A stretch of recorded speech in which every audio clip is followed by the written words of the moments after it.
നമസ്കാരം. JB ജംഗ്ഷനിലേക്ക് സ്വാഗതം. JB ജംഗ്ഷനിലെ ഇന്നത്തെ അതിഥി ആരായിരിക്കണം? കേരള രാഷ്ട്രീയത്തിലെ നിത്യഹരിത നായകൻ മറ്റാരുമല്ല, സാക്ഷാൽ ശ്രീ KM മാണി സാർ. അദ്ദേഹത്തിന് നമുക്ക് JB ജംഗ്ഷനിലേക്ക് സ്വാഗതം ചെയ്യാം.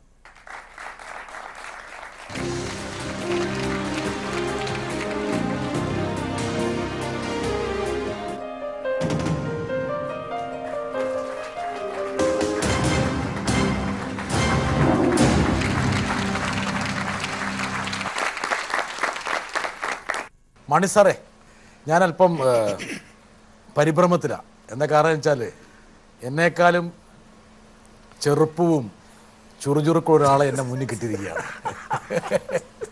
ഞാൻ എങ്ങനെ കൈകാര്യം ചെയ്യും?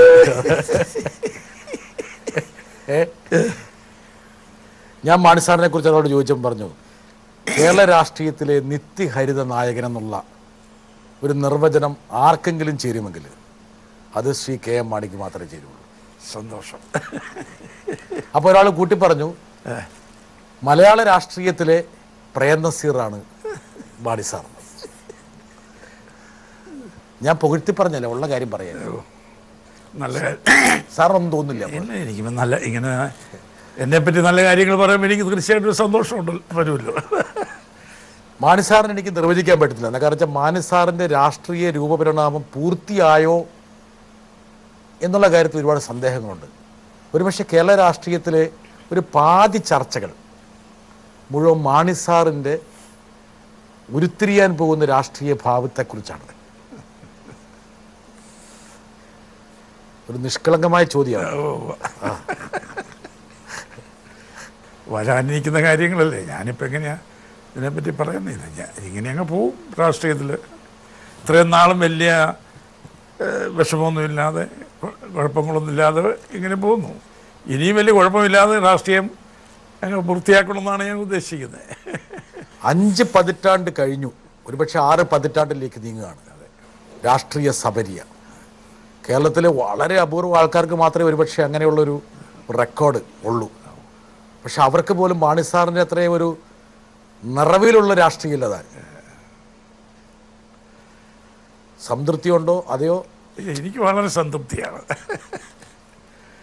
പൂർണ്ണ സംതൃപ്തി. അത് ഞാൻ പുറകോട്ട് തിരിഞ്ഞ് നോക്കുമ്പോൾ എൻ്റെ രാഷ്ട്രീയ ജീവിതത്തെ സംബന്ധിച്ച് വലിയ പൂർണ്ണമായ സംതൃപ്തിയാണ് എനിക്കുള്ളത്. പക്ഷെ മാണി സാറിൻ്റെ ആരാധകരെയൊക്കെ ഞാൻ കാണുമ്പോൾ ചോദിക്കുമ്പോൾ അവർക്കെന്തോ സംതൃപ്തിക്കൊരു കുറവുണ്ട്. അവർക്കങ്ങനെ എന്താ പറയുന്നത്, അവരുടെ അംബീഷനൊക്കെ പറയുന്നത്, അവരുടെ സങ്കല്പങ്ങളൊക്കെ വലിയ വലിയ വലിയ സങ്കല്പങ്ങളായിരിക്കും അവർക്കുള്ളത്. അനുയായികൾ ഇങ്ങനെ അസംതൃപ്തരായിട്ട് കഴിയുന്നു, മാണി സാറ് പൂർണ്ണ സംതൃപ്തിയിൽ ലയിച്ചിരിക്കുന്നു. അതിലെന്തോ ഒരു അഭംഗിയുണ്ടോ മാണി സാറെ? അങ്ങനെ എന്നെ സംബന്ധിച്ചിടത്തോളം എനിക്ക് യാതൊരു അസംതൃപ്തിയില്ല. എനിക്കെപ്പോഴും ഒരു സംതൃപ്തിയും സന്തോഷമേ ഉള്ളൂ. മാണി സാറിൻ്റെ രാഷ്ട്രീയ ജീവിതം സമ്പൂർണ്ണമാകണമെങ്കിൽ എവിടെയോ ഒരു നാഴികക്കല്ല് കൂടി മാണി സാറ് സ്ഥാപിക്കണം എന്ന് ഞാൻ പറയണമല്ല. മാണി സാറിനെ നെഞ്ചിലേറ്റുന്ന ലക്ഷക്കണക്കിന് ആൾക്കാർ ആഗ്രഹിച്ച് പറയുന്നുണ്ടിരിക്കുന്നത്. എന്താണ് അങ്ങനെ എനിക്ക് മനസ്സിലാകുന്നില്ല. മാണി സാറിന് മനസ്സിലാകാത്ത ഏതെങ്കിലും രാഷ്ട്രീയ ചോദ്യം ഇന്നേ വരെ കേരളത്തിൽ ഉണ്ടായിട്ടുണ്ടോ? ദ്വയാർത്ഥത്തിലൊക്കെ ഓരോ കാര്യങ്ങൾ പറയുമ്പോൾ ഞാൻ എന്താ പറയുന്നതിന് ഉത്തരം? മാണി സാറ്, ഞാൻ മാണി സാറുമായിട്ട് ബന്ധപ്പെട്ടിട്ട് ഒരു 2.5 പതിറ്റാണ്ടായി. ഇന്നേ വരെ നേരിട്ടുള്ളൊരു ചോദ്യമല്ലാതെ, നിഷ്കളങ്കമായൊരു ചോദ്യമല്ലാതെ ഞാൻ ചോദിച്ചിട്ടുണ്ടോ? ഇല്ല ഇല്ല ഇല്ല, വളരെ നല്ല ചോദ്യങ്ങൾ. എന്നെ കുറിച്ച് എന്തെങ്കിലും പരാതി? ഒരു പരാതിയില്ല, വളരെ വളരെ വളരെ നിഷ്കളങ്കമായ ചോദ്യങ്ങൾ. കേട്ടല്ലോ അല്ലേ? ഇനി മാണി സാറ് തിരുത്തി പറയില്ലല്ലോ? ഇല്ല, പറയില്ല. 965 ശ്രീ MN ജേക്കബിൻ്റെ ഉപദേശം മാണി സാറ് സ്വീകരിച്ചിരുന്നെങ്കിൽ മാണി സാറിൻ്റെ അവതാരം വേറൊന്നാകുമായിരുന്നു എന്ന് ചിന്തിക്കുന്നവരുണ്ട്. എന്ത് ഉപദേശം എനിക്ക് മനസ്സിലാവുന്നില്ല, ഞാൻ ഓർക്കുന്നില്ല. ഞാൻ ഒന്ന് ഓർമ്മപ്പെടുത്തട്ടെ. എന്താ പറഞ്ഞു? മാണി സാറ് കോൺഗ്രസിൻ്റെ ഭാഗമായി നിന്നുകൊണ്ട് മത്സരരംഗത്ത് നിലയുറപ്പിക്കണം. കോൺഗ്രസ് ആകണം മാണി സാർ. അതായിരുന്നു മാണി സാറിന് ശ്രീ എം എൻ ജേക്കബ് നൽകിയ ഉപദേശം. അത് എം എൻ ജേക്കബിൻ്റെ ഒരു ഒപ്പീനിയൻ എന്നുള്ളതേ ഉള്ളൂ. എൻ്റെ കാഴ്ചപ്പാട് വേറെയാണ്. കേരള കോൺഗ്രസ് ഒരു സംസ്ഥാന പാർട്ടിയാണ്. ഇന്ത്യ ഒരു ഫെഡറേഷനല്ലേ. ഫെഡറേഷൻ എന്ന് പറയുമ്പോൾ it's A union of States. അപ്പോൾ യൂണിയൻ ഉണ്ട്, ഗവൺമെൻറ് ഉണ്ട്, സ്റ്റേറ്റും ഉണ്ട്. അപ്പം യൂണിയനും സ്റ്റേറ്റും രണ്ടും രണ്ട് അസ്തിത്വം. അപ്പം ആ സ്റ്റേറ്റുകൾ എന്നുള്ള നിലയ്ക്ക് അനേകം സ്റ്റേറ്റുകൾ കൂടിയ ഒരു ഫെഡറേഷൻ എന്നുള്ള നിലയ്ക്ക് നമുക്ക് അഖിലേന്ത്യാ രാഷ്ട്രീയ കക്ഷികൾ മാത്രം പോരെ ഇവിടെ. സംസ്ഥാന കക്ഷികളും അതായത് പ്രാദേശിക കക്ഷികളുടെ വളരെ ആവശ്യമാണ് ഇന്ത്യൻ രാഷ്ട്രീയത്തിൻ്റെ. അപ്പോൾ കേരള കോൺഗ്രസിൻ്റെ നിലനിൽപ്പ് എന്ന് പറയുന്നത് കേരള കോൺഗ്രസിൻ്റെ ആവിർഭാവവും അതിൻ്റെ വളർച്ചയും ഇന്ത്യയിലെ ഫെഡറലിസത്തിന് വളരെയേറെ സംഭാവന ചെയ്തിട്ടുണ്ട്. തീർച്ചയായിട്ടും ഞാൻ മാണി സാർ എന്നുള്ള രാഷ്ട്രീയ നേതാവിനെ പോലെ തന്നെ മാണി സാർ എന്ന നേതാവ് നയിക്കുന്ന കേരള കോൺഗ്രസിൻ്റെ പ്രസക്തിയെക്കുറിച്ച് ഞാനും ബോധവാനാണ്, അങ്ങേപ്പോലെ തന്നെ ബോധവാനാണ്. പക്ഷേ ഇടയ്ക്കിടയ്ക്ക് മാണി സാറിനെ ഇങ്ങനെ ചില ആൾക്കാർ ഉപദേശിക്കും. അപ്പോൾ അതിൽ ഉപദേശിച്ച് എം എൻ ജേക്കബിനെ വിടുക.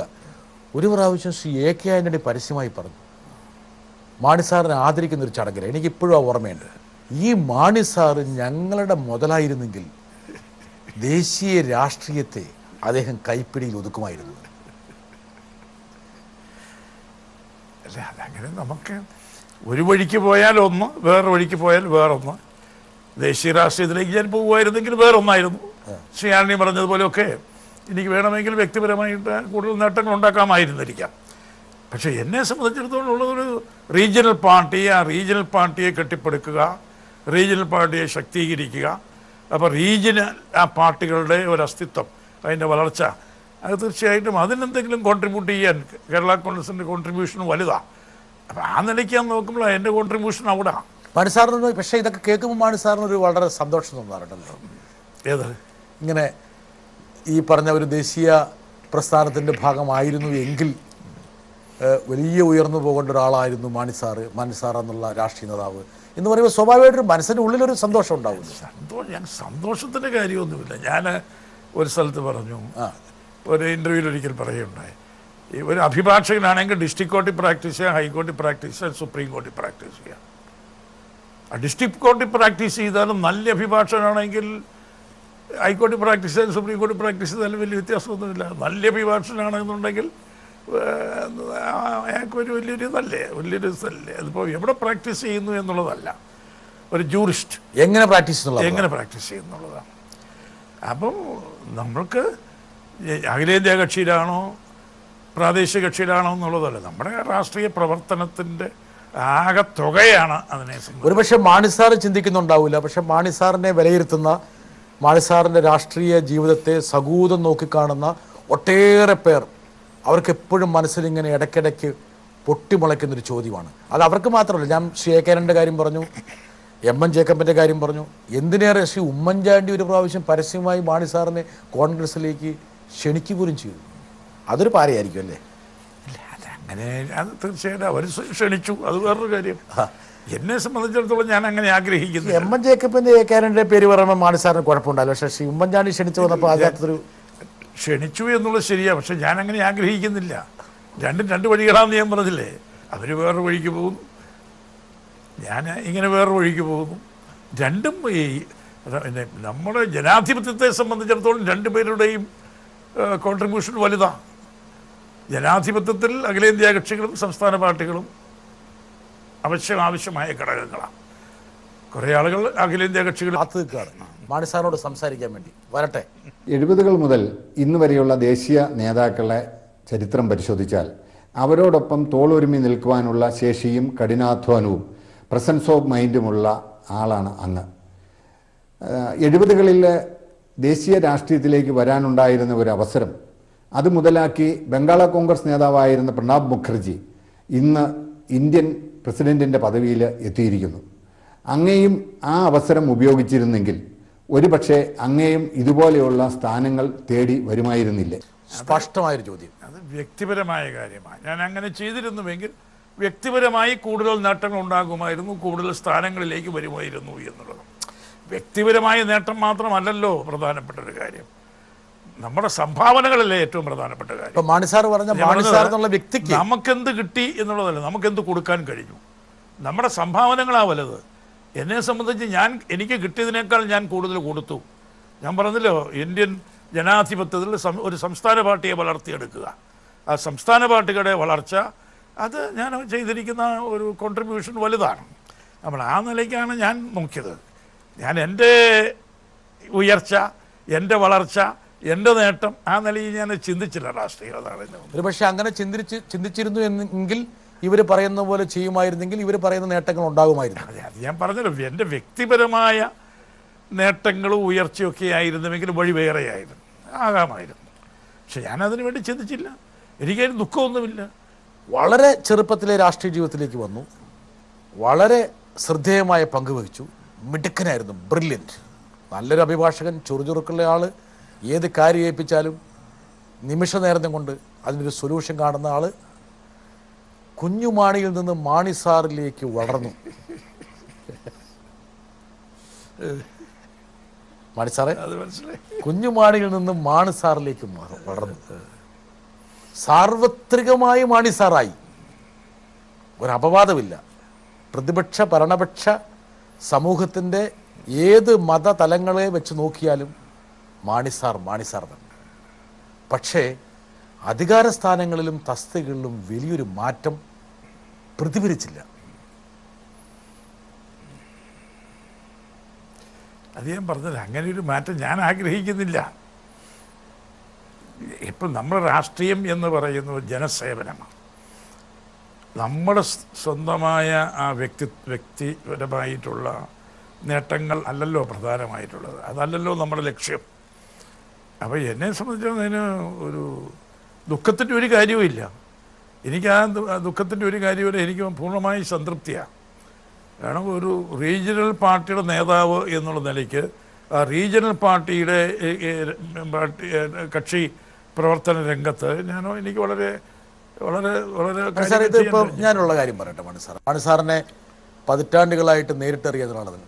മാണി സാറിന് എങ്ങനെയാ മറുപടി പറയാൻ പറ്റുള്ളൂ? ഏതിനാ ഞാൻ ഈ ചോദിച്ച ചോദ്യങ്ങൾക്ക് മാണി സാറിന് ഇങ്ങനെ മാത്രമേ മറുപടി പറയാൻ പറ്റുള്ളൂ. ഞാൻ പറഞ്ഞല്ലോ, അതല്ലാതെ ഒരു മറുപടി പറയാൻ പറ്റില്ല. എന്താ കാരണം എന്ന് വെച്ചാൽ അത് ശരിയാണ് അവർ പറയുന്നത്, അതനുസരിച്ച് ഞാൻ പോയിരുന്നെങ്കിൽ എനിക്കൊരു പക്ഷേ വ്യക്തിപരമായൊരു നേട്ടമുണ്ടാകുമായിരുന്നു, അതല്ലെങ്കിൽ കുറച്ചും കൂടി കാര്യങ്ങൾ ചെയ്യാമായിരുന്നു. ഇങ്ങനെ പറയാൻ പറ്റില്ല മാണി സാർ. അതുകൊണ്ട് മാണി സാറിൻ്റെ ബുദ്ധിമുട്ട് മനസ്സിലാക്കിയിട്ട് ഞാൻ ആ ചോദ്യത്തിൽ നിന്ന് മാറട്ടെ. എനിക്കൊരു ബുദ്ധിമുട്ടുമില്ല. ഞാൻ ഇപ്പം ചെയ്തുകൊണ്ടിരിക്കുന്ന ജോലി വളരെ നല്ല ജോലിയാണ്. എൻ്റെ ദൗത്യം ഞാൻ കുട്ടിയമ്മ ചേച്ചി വളരെ അഭികാമ്യമാണ്. ഞാൻ ആ ദൗത്യത്തിൽ തന്നെ ഞാൻ മാണി സാറിൻ്റെ ധർമ്മപന്നി നമ്മുടെ ജോമോൻ്റെ അമ്മ കുട്ടിയമ്മ ചേച്ചിയോട് പറഞ്ഞപ്പോൾ കുട്ടിയമ്മ ചേച്ചി എന്നോട് പറഞ്ഞു, വെട്ടാസെ ഇങ്ങനെയേ മാണി സാറ് പറയുള്ളൂ. ഒരു കാരണവശാലും വെട്ടാസ് ഈ ചോദ്യം ചോദിച്ച് മാണി സാറിൽ നിന്ന് എന്തെങ്കിലും തരത്തിൽ കൂടുതൽ എന്തെങ്കിലും കണ്ടെത്താമെന്ന് പ്രതീക്ഷിക്കേണ്ടതില്ല. ഞാൻ പറഞ്ഞു, കുട്ടിയമ്മ ചേച്ചിക്ക് അറിയാത്തൊരു കാര്യം ഞങ്ങൾക്ക് അറിയാൻ പറ്റൂ, അതുകൊണ്ട് ഞാനിവിടെ പിന്മാറുന്നു.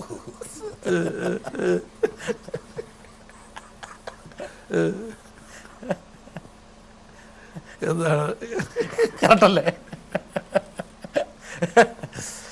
മാണി സാറ് ഈ അഭിമുഖത്തിൻ്റെ പ്രത്യേകത വെച്ചാൽ ഇതൊരു മാണി സാറിൻ്റെ ജീവിത ഏടുകളിലൂടെ ഒരു സഞ്ചാരമാണ്. PT ചാക്കോയ്ക്കെതിരെയുള്ള ആരോപണം, കേരള കോൺഗ്രസിൻ്റെ രൂപീകരണം, മാണി സാറ് കോൺഗ്രസിൽ നിന്ന് കേരള കോൺഗ്രസിലേക്ക് വരുന്നു. ഇപ്പോൾ അത് മനസ്സിലൊരു ഫ്ലാഷ് ബാക്കായിട്ട് ഒന്ന് ഇട്ട് നോക്കുമ്പോൾ മാണി സാർ ഇതൊക്കെ ഒരു അനിവാര്യതയായിരുന്നു. അതെയോ ഇതിലെവിടെയെങ്കിലും ഒരുപക്ഷെ ആരുടെങ്കിലും ഇടപെടലുണ്ടായിരുന്നെങ്കിൽ ഈ രാഷ്ട്രീയ സംഭവവാസങ്ങൾ വേണേ മാറുമായിരുന്നു. അത് മാറേണ്ട ഒരു കാര്യമില്ലല്ലോ, മാറാത്തൊരു ദുഃഖമില്ല, മാറേണ്ട ഒരു കാര്യമില്ലായിരുന്നു. നമ്മൾ വന്നു ഒരു സംസ്ഥാന പാർട്ടിക്ക് ജന്മം കൊടുത്തു, സംസ്ഥാന രാഷ്ട്രീയവുമായി നമ്മൾ മുന്നോട്ട് പോയി, അത്രയേ ഉള്ളൂ, അതിൻ്റെ കാര്യമുള്ളൂ. അതിനകത്തൊരു അസ്വാഭാവികതയൊന്നുമില്ല, അതിനകത്ത് ഒരു ദുഃഖത്തിനൊരു കാര്യവുമില്ല. വളരെ എനിക്കതിനകത്തൊരു വലിയ സാറ്റിസ്ഫാക്ഷനാണുള്ളത്. ജോബ് സാറ്റിസ്ഫാക്ഷൻ എന്ന് പറയുന്നത് സംതൃപ്തിയുണ്ട്. ഒരുപക്ഷെ കേരള രാഷ്ട്രീയത്തിൻ്റെ ജാതകം മാറ്റിമറിച്ചതാണ് തിരുനക്കര മൈതാനിയിൽ മന്നത്ത് പത്മനാഭൻ കേരള കോൺഗ്രസിൻ്റെ ആരംഭത്തിന് തുടക്കം കുറിക്കുന്നു. ഇതൊക്കെ ഒരുപക്ഷെ കേരള രാഷ്ട്രീയം വേറൊരു വഴിച്ചാലിലേക്ക് മാറിയതാണ്. തിരുവിതാംകൂർ രാഷ്ട്രീയം മാറിമറിയുന്നു. അങ്ങനെ കേരളത്തിന് മൊത്തം ഭൂമിക മാറുന്നു. കോൺഗ്രസിൻ്റെ അപ്രമാദിത്യം നഷ്ടമാകുന്നു. പിന്നീട് തെളിച്ചത് മാണിസാറിനെ പോലുള്ള ആൾക്കാരാണ്. അല്ല, അതിപ്പം കേരള കോൺഗ്രസിൻ്റെ ആവിർഭാവം ഒരു പുതിയ പ്രതിഭാസമായിരുന്നു. കേരള കോൺഗ്രസ് ആവിർഭവിച്ചതിന് ശേഷമാണ് ഇന്ത്യയിലെ പ്രാദേശിക കക്ഷികളുടെ ആവിർഭാവം. പ്രാദേശിക കക്ഷികളിങ്ങനെ രംഗപ്രവേശം കേരള കോൺഗ്രസിൻ്റെ ആവിർഭാവത്തിന് ശേഷമാണ്. മാണിസാറിന് ഏത് ചോദ്യം ധീരതയോടെ എടുക്കുന്നതാണ്. മാണിസാറിൻ്റെ എത്രയോ നീണ്ട കാലത്തെ സന്തത സഹചാരിയായിരുന്ന ബാലകൃഷ്ണപിള്ള ഒരു ആത്മകഥയിൽ എഴുതി അന്ന് ശ്രീ KM ജോർജിൻ്റെ മൃതശരീരത്തിൽ റീത്ത് വെക്കാൻ വന്ന മാണിസാറിന് റീത്തെടുത്ത് ഞാൻ എറിഞ്ഞു കളഞ്ഞു. അതൊക്കെ ബാലകൃഷ്ണപിള്ളയ്ക്ക് അങ്ങനെ പറയാം. അത് എല്ലാവർക്കും ബാലകൃഷ്ണപിള്ളയെ പറ്റി പറയാനോ അത്രയേ ഉള്ളൂ പ്രതികരണം. അത്രയേ ഉള്ളൂ. ഒരു മനസ്സിനെ ഒരു വിഷമം ഉണ്ടാക്കിയിട്ടില്ല. അങ്ങനെ ബാലകൃഷ്ണപിള്ള പറയുന്നതെല്ലാം വിഷമം ഉണ്ടാവുകയാണെങ്കിൽ എന്തെല്ലാം കാര്യങ്ങളാണ് ബാലകൃഷ്ണപിള്ള പറയുന്നത്. അപ്പോൾ എന്നും ദുഃഖിക്കാനും കരയാനല്ലാതെ മാർഗമുള്ളൂ. അതൊക്കെ ഇഗ്നോർ ചെയ്യാന്നുള്ളതേ ഉള്ളൂ. ബാലകൃഷ്ണപിള്ള അങ്ങനെ പറയും. നമ്മളത് വലിയ കാര്യമായിട്ട് കണക്കാക്കണ്ട. അത് അദ്ദേഹത്തിൻ്റെ ഭാഷാ ശൈലിയാണ്. ആ ശൈലിയിൽ അങ്ങ് പറയും. ഇതെല്ലാം പറഞ്ഞ ശേഷം അടുത്ത് ഒരുമിച്ചിരിക്കുന്ന സമയത്ത് മാണിസാർ എന്താ തോന്നുക? മാണിസാർ ചോദിക്കുമോ, പിള്ളേച്ച ഇത് പറയേണ്ട വല്ല കാര്യം ഉണ്ടായിരുന്നോ? ചോദിക്കേണ്ട കാര്യമില്ലല്ലോ. പറഞ്ഞ് ഇഗ്നോർ ചെയ്യാന്ന് ഞാൻ പറഞ്ഞല്ലോ. പിള്ള ഓർമ്മപ്പെടുത്തും. ഞാനിങ്ങനെ എഴുതി കണ്ടോ മാണിസാറെ? ഓർമ്മപ്പെടുത്തുവോ? ഇല്ല. അവിടെ അവസാനിപ്പിച്ചത്. ഇതാണ് മാണിസാറിനെ മറ്റ് രാഷ്ട്രീയക്കാരൻ ആർ ബാലകൃഷ്ണപിള്ളയും KM ജോർജുമായിട്ടുള്ള ബന്ധങ്ങളെയും KM ജോർജിനുള്ള വിലയിരുത്തലുകളെ പറ്റിയും എനിക്കൊരുപാട് പറയാനുണ്ട്. പക്ഷെ അതൊക്കെ ഞാൻ ഈ മീഡിയയിൽ കൂടിയൊന്നും ലേഖനങ്ങളിൽ കൂടിയൊന്നും പറയാനായിട്ട് ആഗ്രഹിക്കുന്നില്ല. എൻ്റെ ഒരു ശൈലി വേറൊന്നാ. എനിക്കറിയാവുന്ന പല കാര്യങ്ങളും ഞാൻ പറയല, മറ്റ് വ്യക്തികളെ പറ്റിയും വ്യക്തിപരമായ കാര്യങ്ങളെ സംബന്ധിച്ചും. അതുകൊണ്ട് ആർ ബാലകൃഷ്ണപിള്ളയെ പറ്റി ഒന്നും പറയുന്നില്ല. പറയാനാണെങ്കിൽ ഒരുപാടുണ്ട്. ഇല്ല, അതെ, പറയുന്നില്ല. മാണിസാർ ഇപ്പോൾ പറഞ്ഞങ്ങനെയല്ലേ? പറയാനാണെങ്കിൽ ഒരുപാടുണ്ട്. വേറൊരു അതൊക്കെ വ്യാഖ്യാനങ്ങൾ എന്തുവാകാം. പറഞ്ഞല്ലോ. അതെ, ഞാനിപ്പം കൂടുതലൊന്നും പറയുന്നില്ല. അത്രയേ ഉള്ളൂ. ഇതാണ് മാണിസാറിനെ മറ്റ് രാഷ്ട്രീയക്കാരിൽ നിന്ന് വ്യത്യസ്തമാക്കി നിർത്തുന്നത്. അതായത് പറയേണ്ടത് മാത്രമേ പറയുള്ളൂ. പക്ഷെ എപ്പോഴെങ്കിലും ഒന്ന് പറയണമെന്ന് തോന്നാറില്ലേ? അങ്ങനെയും തോന്നാറൊന്നുമില്ല. ഒരു ആത്മകഥ അല്ലെങ്കിൽ ഒരു ജീവചരിത്രം രചിക്കപ്പെടുകയാണെങ്കിൽ മാണിസാർ ഇതൊക്കെ പറയില്ലേ? പറയേണ്ട കാര്യങ്ങളൊക്കെ പറയും. അത്രയേ ഉള്ളൊരു കാര്യം. പറയാവുന്ന കാര്യങ്ങളും പറയേണ്ട കാര്യങ്ങളും പറയും. ഒരുപക്ഷെ മാണിസാറിൻ്റെ ആത്മകഥയായിരിക്കാം കേരള രാഷ്ട്രീയത്തിലെ വിദ്യാർത്ഥികൾ സകൂതം ഉറ്റുനോക്കുന്നൊരു കാര്യം. അപ്പോൾ ഇതൊക്കെ എഴുതേണ്ടതല്ലേ? അപ്പം ആത്മകഥ എഴുതേണ്ടതാണ്. പക്ഷെ ഞാൻ എഴുതി തുടങ്ങിയില്ല. ഇനി സമയമുണ്ടെന്നാണ് ഞാൻ കരുതുന്നത്. എഴുതാം, തീർച്ചയായിട്ടും. മാണിസാറിന് മൈൽസ് ടു ഗോ. അതെ, ഇനി എഴുതാം. അപ്പോൾ എഴുതുമ്പോൾ ഇതൊക്കെ ഉൾക്കൊള്ളിക്കുമെന്ന് വിചാരിക്കാം. പിന്നെ എഴുതുമ്പോൾ എല്ലാം ഒന്നും മറച്ചു വയ്ക്കുകയില്ല, എല്ലാം എഴുതും. കേരള രാഷ്ട്രീയത്തിൻ്റെ അധികായകൻ, ഭീഷ്മാചാര്യൻ എന്നൊക്കെ പറഞ്ഞ പദവിയിലേക്ക് മാണിസാറിനെ പരിഗണിക്കാമെങ്കിലും മാണിസാറിന് 2 കാലും ഇപ്പോഴും പാലയിൽ ഉറപ്പിച്ചു വച്ചിരിക്കുകയാണ്. നമ്മുടെ കാലിനടിയിൽ നിന്ന് മണ്ണ് പോകരുതല്ലോ. നമ്മൾ എവിടെയാണ് കാല് ചവിട്ടിയിരിക്കുന്നത് ഉറച്ചു നിൽക്കണം. അപ്പോൾ പാലായിലാണ് എൻ്റെ കാല്. അവിടെ ഉറച്ചു നിൽക്കണമല്ലോ. ബന്ധത്തിലൊരു ഉലച്ചിലുണ്ടാകിയല്ലോ ഒരിക്കലുമേ. മാണിസാറിനെ പാലയിൽ നിന്ന് മാറ്റാൻ പറ്റുന്നില്ല, പാലയ്ക്ക് മാണിസാറിനെ മാറ്റാൻ പറ്റുന്നില്ല. ഒരുപക്ഷെ പാലയുടെ ഒരു പ്രതിനിധിയായിട്ട് ഒരാളിങ്ങനെ വരാൻ വേണ്ടി കാത്തു നിൽക്കുകയാണ്. വരട്ടെ. പാല എന്ന് കേൾക്കുമ്പോൾ KM മാണിയെന്നേ ഓർമ്മ വരത്തുള്ളൂ. കാരണം എവിടെയൊക്കെ ഏതൊക്കെ രാജ്യത്ത് ഞാൻ ചെല്ലുമ്പോഴും മാണിസാറിന്റെ നാട് എന്നാണ് പാലയെ പറ്റി പറയുന്നത്. അദ്ദേഹം പാലയ്ക്ക് വേണ്ടി ഇപ്പൊ പാലയിൽ വരുമ്പോൾ തന്നെ നമുക്ക് മനസ്സിലാക്കാം, കുണ്ടും കുഴികളില്ലാത്ത റോഡും പാലയുടെ വികസനം അതൊക്കെ മാണിസാറിന്റെ കൈകളിൽ ഭദ്രമാണ്. പാലയിൽ ഏറ്റവും കൂടുതൽ വിജയിച്ച സ്ഥാനാർത്ഥി, ഏറ്റവും കൂടുതൽ ഇതുവരെ അദ്ദേഹം തോൽവി എന്താണെന്ന് പാലയിൽ നിന്നിട്ട് അറിഞ്ഞിട്ടില്ല. കാരണം പാലക്കാർ അത്രത്തോളം അദ്ദേഹത്തെ സ്നേഹിക്കുന്നു. മാണിസാറിന് കുട്ടി അറിയോ? റിമിറ്റോമി ഞങ്ങളുടെ അഭിമാനമല്ലേ? പാലായുടെ അഭിമാനമാണ് റിമിറ്റോമി. മാണിസാർ രാഷ്ട്രീയത്തിൽ കാണിക്കുന്ന കസർത്ത് മുഴുവൻ സ്റ്റേജിൽ കിടന്ന് ഈ റിമിറ്റോമി കളിക്കാറുണ്ട്. മാണിസാറിന്റെ രാഷ്ട്രീയത്തിലെ ചടുലമായ നീക്കങ്ങളാണ് എനിക്ക് സ്റ്റേജിൽ ഇതുപോലെ പെർഫോം ചെയ്യാൻ എനിക്ക് ഒരു ഇൻസ്പിറേഷൻ ആകുന്നതെന്ന് റിമിറ്റോമി പറഞ്ഞു. കേട്ടിട്ടില്ലേ? എന്നിട്ട് പറയും ഇത് കൊടുക്കരുതേ, പക്ഷെ ഇത് മാണിസാറോട് പറയുകയും ചെയ്യണം. രഹസ്യങ്ങളായിട്ട് പറയണമെന്ന് പറഞ്ഞുകൊണ്ട് ഞാൻ വിചാരിച്ചു JB ജംഗ്ഷനിൽ പറഞ്ഞു. പാല മാണിസാറിനൊരു വീക്ക്നെസ്സാണ്. പല വീക്ക്നെസ് ഒന്നുമില്ല. എൻ്റെ ഒരു എന്താ ഒരു എന്താ കാഴ്ചപ്പാടുണ്ട്. പാലായിലേക്ക് ഞാനുണ്ടോ? പാലായല്ലേ എന്നെ വളർത്തിയത്. അപ്പോൾ എനിക്ക് പാലായി വിസ്മരിക്കാൻ ഒക്കുമോ? അതുകൊണ്ട് ഞാൻ പാലായിക്ക് വേണ്ടി മാത്രമല്ല, MLA എന്നുള്ള നിലയിൽ പാലായിക്ക് വേണ്ടിയും ധനകാര്യമന്ത്രി എന്നുള്ള നിലയിൽ കേരളത്തിന് വേണ്ടിയുമാണ് ഒരു പ്രവർത്തനം. അപ്പോൾ പാലായും കേരളവും ആ നിലയിൽ ഒരുമിച്ച് ചെയ്യേണ്ടതൊക്കെ ഡ്യൂ ചെയ്യേണ്ട കാര്യങ്ങളൊക്കെ ഡ്യൂ ആയിട്ട് ചെയ്യുന്നു. മാണി സാർ പറഞ്ഞത് MLA എന്ന നിലയിൽ പാലയ്ക്ക് വേണ്ടിയും ധനമന്ത്രി എന്ന നിലയിൽ കേരളത്തിന് വേണ്ടിയാണ്. ഇടയ്ക്ക് ഈ ഫൈനർ പോയിന്റിൽ ചില ഡിസ്റ്റോർഷൻസ് സംഭവിക്കുമെന്ന് ചില ആൾക്കാർ പറയാറുണ്ട്. ഇല്ല, അങ്ങനെ ഒരു ഡിസ്റ്റോർഷൻ ഇല്ല, വളരെ കറക്റ്റാണ്. കറക്റ്റ് ആണോ? ഞാനിതെല്ലാം ബാലൻസ് ചെയ്താണ്. മാണി സാറിൻ്റെ വികസന പ്രവർത്തനങ്ങൾ നടക്കുന്നതിൻ്റെ ദൃശ്യങ്ങളാണ്. ഒരുപക്ഷെ ഞാൻ നേരത്തെ പറഞ്ഞല്ലോ മാണി സാറിനോട് ഈ പരിപാടിയിലെല്ലാം നമ്മൾ കൊടുക്കും. അപ്പോൾ അതിൽ മാണി സാർ അവിടെ റോഡ് വികസനം മേൽനോട്ടം നടത്തുന്ന ദൃശ്യങ്ങളാണിത്. ഒരു ഹെഡ് മാസ്റ്ററുടെ ഭാവം ഉണ്ട് കേട്ടോ അതിനകത്ത്. അപ്പോൾ മാണി സാർ നമ്മൾ സംസാരിച്ചു വന്നത് MLA എന്ന നിലയിൽ പാലയ്ക്ക് വേണ്ടിയും മന്ത്രി എന്ന നിലയിൽ ധനമന്ത്രി എന്ന നിലയിൽ കേരളത്തിന് വേണ്ടിയും അങ്ങനെ വളരെ എന്താ പറയുക ക്ലിയർ കട്ട് ബാലൻസിങ് ആണ് മാണി സാർ നടത്തുന്നത്. അതിൽ ഒരു ഡിസ്റ്റോർഷൻസ് സംഭവിക്കാറില്ല എന്ന് മാണി സാർ പറഞ്ഞു. ഒരു ആളുടെ ഒരു പ്രധാനപ്പെട്ട ഒരു മാധ്യമ പ്രവർത്തകൻ സാമ്പത്തിക കാര്യങ്ങൾ സകൂതം ശ്രദ്ധിക്കുന്ന ഒരാളിനെ സാധാരണ എന്തെങ്കിലും പുതിയ ആശയം, സർഗാത്മകമായ ആശയം വന്നാൽ ഉടൻ ധനമന്ത്രിമാരുടെ മുഖമാണ് ആദ്യം കറുക്കുക. എന്നാൽ വൈ നോട്ട് എന്ന് പറഞ്ഞുകൊണ്ട് അത് ഉടൻ സ്വീകരിക്കുന്ന ഒരു മന്ത്രി നമുക്കുണ്ടെങ്കിൽ, അത് ഒരു ധനമന്ത്രി നമുക്കുണ്ടെങ്കിൽ അത് മാണി സാറാണ്. ഒരു കാര്യമേ ഉള്ളൂ, നമ്മുടെ നാട്ടിൽ ഒരു അത്യാവശ്യമായിട്ടൊരു പ്രാന്താശുപത്രി വേണമെന്ന് പറഞ്ഞുകൊണ്ട് ഒരു റിക്വസ്റ്റ് വന്നാൽ ഉടനെ തീർച്ചയായും നിസ്സംശയം അതിൽ രേഖപ്പെടുത്തി ഒപ്പിടും. പക്ഷേ one may be setup at Pala also add ചെയ്യും, അത്രേ ഉള്ളൂ.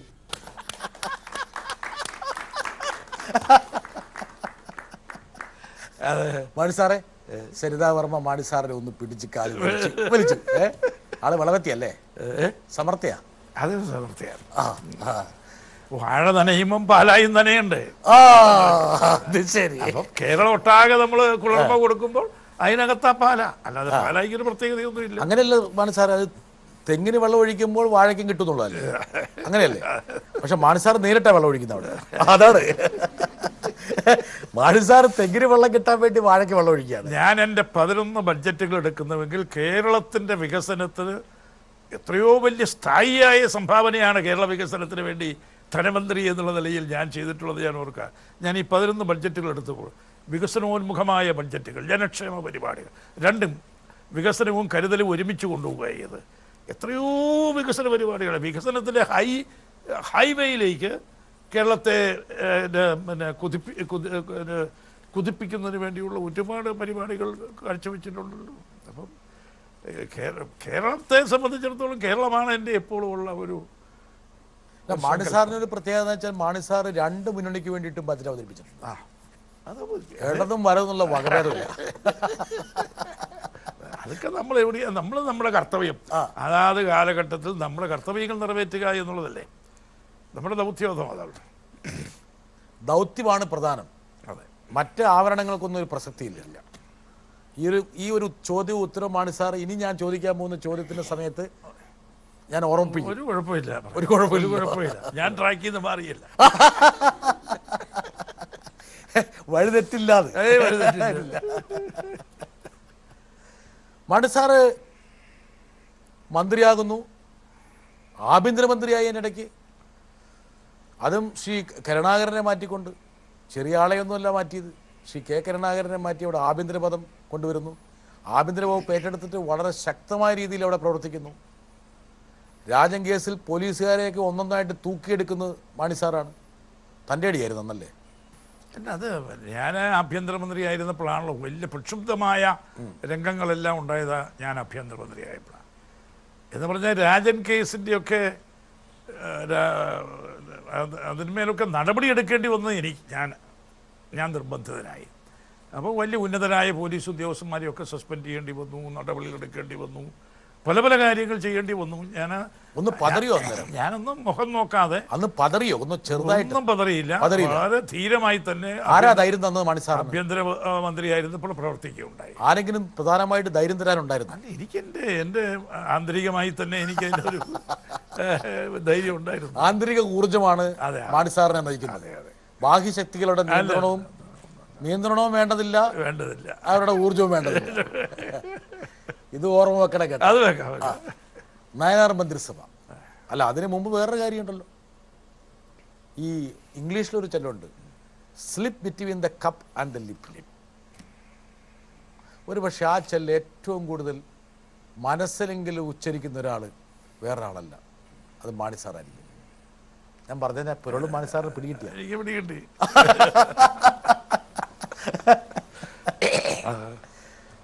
സ്ലിപ്പ്, ചായക്കോപ്പയ്ക്കും ചുണ്ടിനിടയിലുള്ള ഒരു സ്ലിപ്പ് തെന്നിപ്പോയി.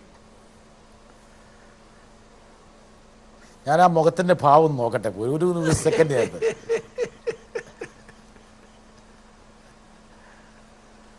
മാണിസാർ, ഇതൊക്കെ ദൗർഭാഗ്യകരമാണോ അതെയോ അനിവാര്യമായി സംഭവിക്കുന്നതാണോ?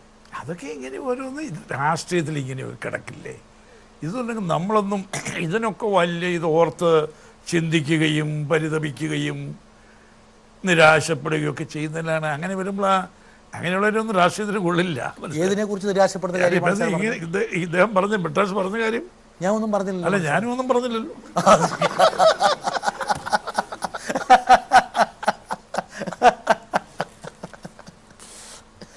രണ്ട് പ്രാവശ്യം ഞാനൊന്ന് കൃത്യമാക്കാം. മാണിസാർ എൻ്റെ സ്വഭാവം അറിയാവുന്നതുകൊണ്ട് രണ്ടാമത്തെ പ്രാവശ്യം കറക്റ്റായിട്ട് ചോദിക്കുന്നത്. 2 പ്രാവശ്യം കേരളത്തിൻ്റെ മുഖ്യമന്ത്രിയായ അല്ലെങ്കിൽ കേരളത്തിൻ്റെ അമരക്കാരനാകാനുള്ള അവസരം മാണിസാറിന് ഈ സ്ലിപ്പിൽ നഷ്ടമായി. അതിൽ നിരാശപ്പെടേണ്ട കാര്യമില്ലെന്നാണ് മാണിസാർ മുമ്പ് പറഞ്ഞത്. പക്ഷെ നിരാശപ്പെടുന്ന ഒരുപാട് ആൾക്കാർ, എനിക്ക് വ്യക്തിപരമായൊരു നിരാശയുണ്ട്. ഞാൻ സത്യസന്ധമായിട്ട് പറയാം. മാണിസാറിന് ഒരു ആരാധനല്ലേ ഞാൻ? അതെ. സംശയമുണ്ടോ മാണിസാറിന്? ഇല്ല, ഉറപ്പ്. എന്തൊരു സംശയമുള്ള പോലെ മാണിസാർ പറയണേ. ആരാധകനല്ലെങ്കിലും സ്നേഹിതനാണ്, വളരെ ഗുണകാംക്ഷയാണ്, വെൽവിഷറാണ്. 2 പ്രാവശ്യം മാണിസാറിന് സംഭവിച്ച സ്ലിപ്പ് ഒരുപക്ഷെ കേരള രാഷ്ട്രീയത്തിൻ്റെ യഥാർത്ഥ വഴിത്താരയിൽ സംഭവിക്കുമായിരുന്ന വലിയ വലിയ മാറ്റങ്ങൾക്ക് വഴിതിരിച്ചു വിടാൻ വേണ്ടി അത് പ്രേരകമായി. ഒരുപക്ഷെ കേരള രാഷ്ട്രീയം മാറി മറിഞ്ഞ് PKV രാജിവെച്ച ശേഷം താങ്കൾ മുഖ്യമന്ത്രിയാകേണ്ടത്, പക്ഷേ നറുക്ക് വീണത് CH. മാണിസാർ എന്തൊക്കെയാണെങ്കിലും മാണിസാർ ഇത്രത്തോളം എന്താ പറയണ്ട ഒരു ഹാർഡ് കോർ പൊളിറ്റീഷ്യനാണെന്ന് പുറത്തേക്കൊരു ഭാവം നടത്തുമ്പോഴും മാണിസാറിൻ്റെ മനസ്സ് നമുക്കറിയാം. പഴയ പാട്ട് പോലെയാണ്, ഉള്ളിൽ മറ്റേ കരിമ്പിൻ്റെ തുണ്ടാന്ന് എനിക്കറിയാം. ഇടയ്ക്ക് ഒന്ന് മനസ്സിൽ മന്നം ചെയ്യുമ്പോൾ ഒരു വിഷമം തോന്നും. ഒരു വിഷമം തോന്നി. അന്നെന്താ യഥാർത്ഥത്തിൽ സംഭവിച്ചു മാണിസാറ്? ഒരു വിഷമം തോന്നിയില്ല. CH മുഖ്യമന്ത്രിയായി, അതെന്താ വിഷമിരിക്കുന്നു? മാണിസാർ നേരത്തെ പറഞ്ഞ ഞാൻ തിരിച്ചു കൊണ്ടുവരാം. കർമ്മമാണ് പ്രധാനം, ദൗത്യമാണ് പ്രധാനം. അത് എവിടെ നിന്ന് ചെയ്യുന്നു എന്നല്ല പ്രധാനം. അതുകൊണ്ടല്ലേ ഇടതുപക്ഷച്ചേരിയിലേക്ക് പോയത് അല്ലേ? എന്തോ ഞാൻ എൻ്റെ ചോദ്യത്തിൽ എന്തോ ഒരു ട്രാപ്പ് ഉണ്ടെന്ന് വിചാരിച്ചിട്ട് മാണിസാറ് ഇങ്ങനെ ഒരു എന്താ പറയണ്ടേ, വാ തുറക്കാതെ വരാനിരിക്കുന്നത് ചോദ്യം പൂർത്തിയായിക്കോട്ടെന്നുള്ളതല്ലെങ്കിൽ. അതെ, ശരി. ഇതാണ് മാണിസാറിൻ്റെ ഗുണം. എന്താ കാരണം വെച്ചാൽ അടുത്ത സ്റ്റോപ്പിനെ കുറിച്ചാണ് ഈ സ്റ്റോപ്പ് എത്തുമ്പോൾ മാണിസാർ ചിന്തിക്കുന്നത്.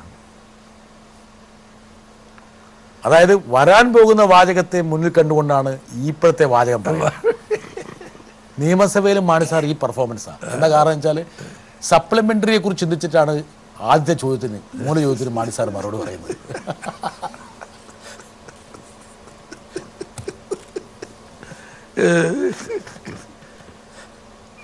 ഇത്ര കൃത്യമായിട്ട് ഈ പകരതെല്ലാം പഠിച്ചു വെച്ചിട്ടുള്ളൂ എന്നല്ലേ മനസ്സിൽ വന്നത്? രസികനാണ്. അങ്ങനെയൊക്കെ ഒഴിഞ്ഞു മാറണ്ട. 1980 മാണിസാറിൻ്റെ മന്ത്രി ദൗത്യം, മാണിസാർ പറഞ്ഞതുപോലെ, മാണിസാർ നേരത്തെ കേരളത്തിൻ്റെ സാമ്പത്തിക ഭൂമികയിൽ ഉണ്ടാക്കിയ മാറ്റത്തെക്കുറിച്ചൊക്കെ പറഞ്ഞു.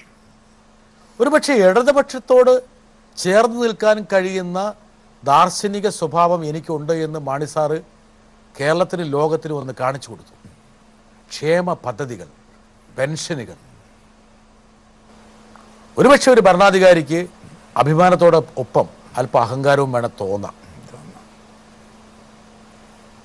എനിക്കൊരു ചെറിയൊരു സ്വകാര്യ അഹങ്കാരമുണ്ട്. പറയുമാണ് സാർ. ഇന്ത്യയിൽ ആദ്യമായി കർഷക തൊഴിലാളി പെൻഷൻ 1980 ബഡ്ജറ്റിൽ, ഇന്ത്യയിൽ ആദ്യമായി കൃഷിക്കാർക്ക് പെൻഷൻ ഇതാ കഴിഞ്ഞ ബഡ്ജറ്റിൽ കൊണ്ടുവന്നു, UDF ഗവൺമെൻറ്റിൻ്റെ ബഡ്ജറ്റിൽ കൊണ്ടുവന്നു. കേരള കോൺഗ്രസിൻ്റെ സങ്കല്പത്തിൽ ചെറുകിട കർഷകരും കർഷക തൊഴിലാളികളും രണ്ട് അല്ല, ഒന്നിൻ്റെ അംശമാണ്, രണ്ടും ഒരു നാണയത്തിൻ്റെ രണ്ട് വശമാണ്. അപ്പം അന്ന് തൊഴിലാളികൾക്ക് വേണ്ടി പെൻഷൻ കൊണ്ടുവന്നു. ഇപ്പം ചെറുകിട കർഷകരെല്ലാവർക്കും അല്ല, 1 ഹെക്ടറിൽ താഴെയുള്ള കർഷകർക്ക് വേണ്ടി പെൻഷൻ കൊണ്ടുവന്നു. പണ്ടൊക്കെ ആണെങ്കിൽ നമ്മളൊരു ഹോളിൽ എല്ലാവരെയും വിളിച്ചു വരുത്തി പെൻഷൻ വിതരണം ചെയ്യും. ഇടയ്ക്ക് ഇങ്ങനെ ധനകാര്യമന്ത്രി എന്ന് പറഞ്ഞ് ഒരു ഓഡിറ്റോറിയത്തിൽ ചെന്ന് വിതരണം ചെയ്യുമ്പോൾ നമുക്കൊരു സന്തോഷം. ഇപ്പം അങ്ങനെയല്ല, ആരും അറിയുന്നില്ല, എല്ലാവരുടെയും ബാങ്ക് അക്കൗണ്ടിലേക്ക് ഇങ്ങനെ മാസം തോറും 500 രൂപ വന്നുകൊണ്ടിരിക്കുക. ഞാനത് ഓർക്കുമ്പോൾ എനിക്ക് വലിയ സന്തോഷമുണ്ട്. ഒരുപക്ഷെ ഒരുപാട് ഇന്ത്യയിൽ ആദ്യമായി മാതൃക കാണിച്ച നമ്മളാണ് കർഷക തൊഴിലാളി പെൻഷന്റെ കാര്യത്തിൽ, വ്യക്തമായി കർഷക പെൻഷന്റെ കാര്യം. മനസ്സാറ് ഇത്രത്തോളം ക്ഷേമ പദ്ധതികൾ നടത്താൻ വേണ്ടി അനുവദിച്ച ഇടതുപക്ഷം, ആ ഇടതുപക്ഷത്തെ വിട്ടിട്ട് മാണി സാർ വീണ്ടും UDF. അങ്ങനെയല്ല, ഞാനും AK ആന്റണിയും കൂടി ഒരുമിച്ചാണ്, കോൺഗ്രസും കേരള കോൺഗ്രസും കൂടി ഒരുമിച്ചാണ് ഇടതുപക്ഷത്തേക്ക് പോയത്. പിന്നെ പിൻവാങ്ങുമ്പോൾ ഞങ്ങൾക്ക് ഒരുമിച്ചല്ല നോക്കുള്ളൂ. കോൺഗ്രസ് തീരുമാനമെടുത്ത് പോകാൻ തീരുമാനിച്ചു, ഞങ്ങളും തീരുമാനിച്ചു. ഒന്നോടെ ആലോചിച്ചോ, അതായത് പോണോ പോകണ്ടയോ, അതെയോ കൂട്ടായൊരു തീരുമാനമായിരുന്നു?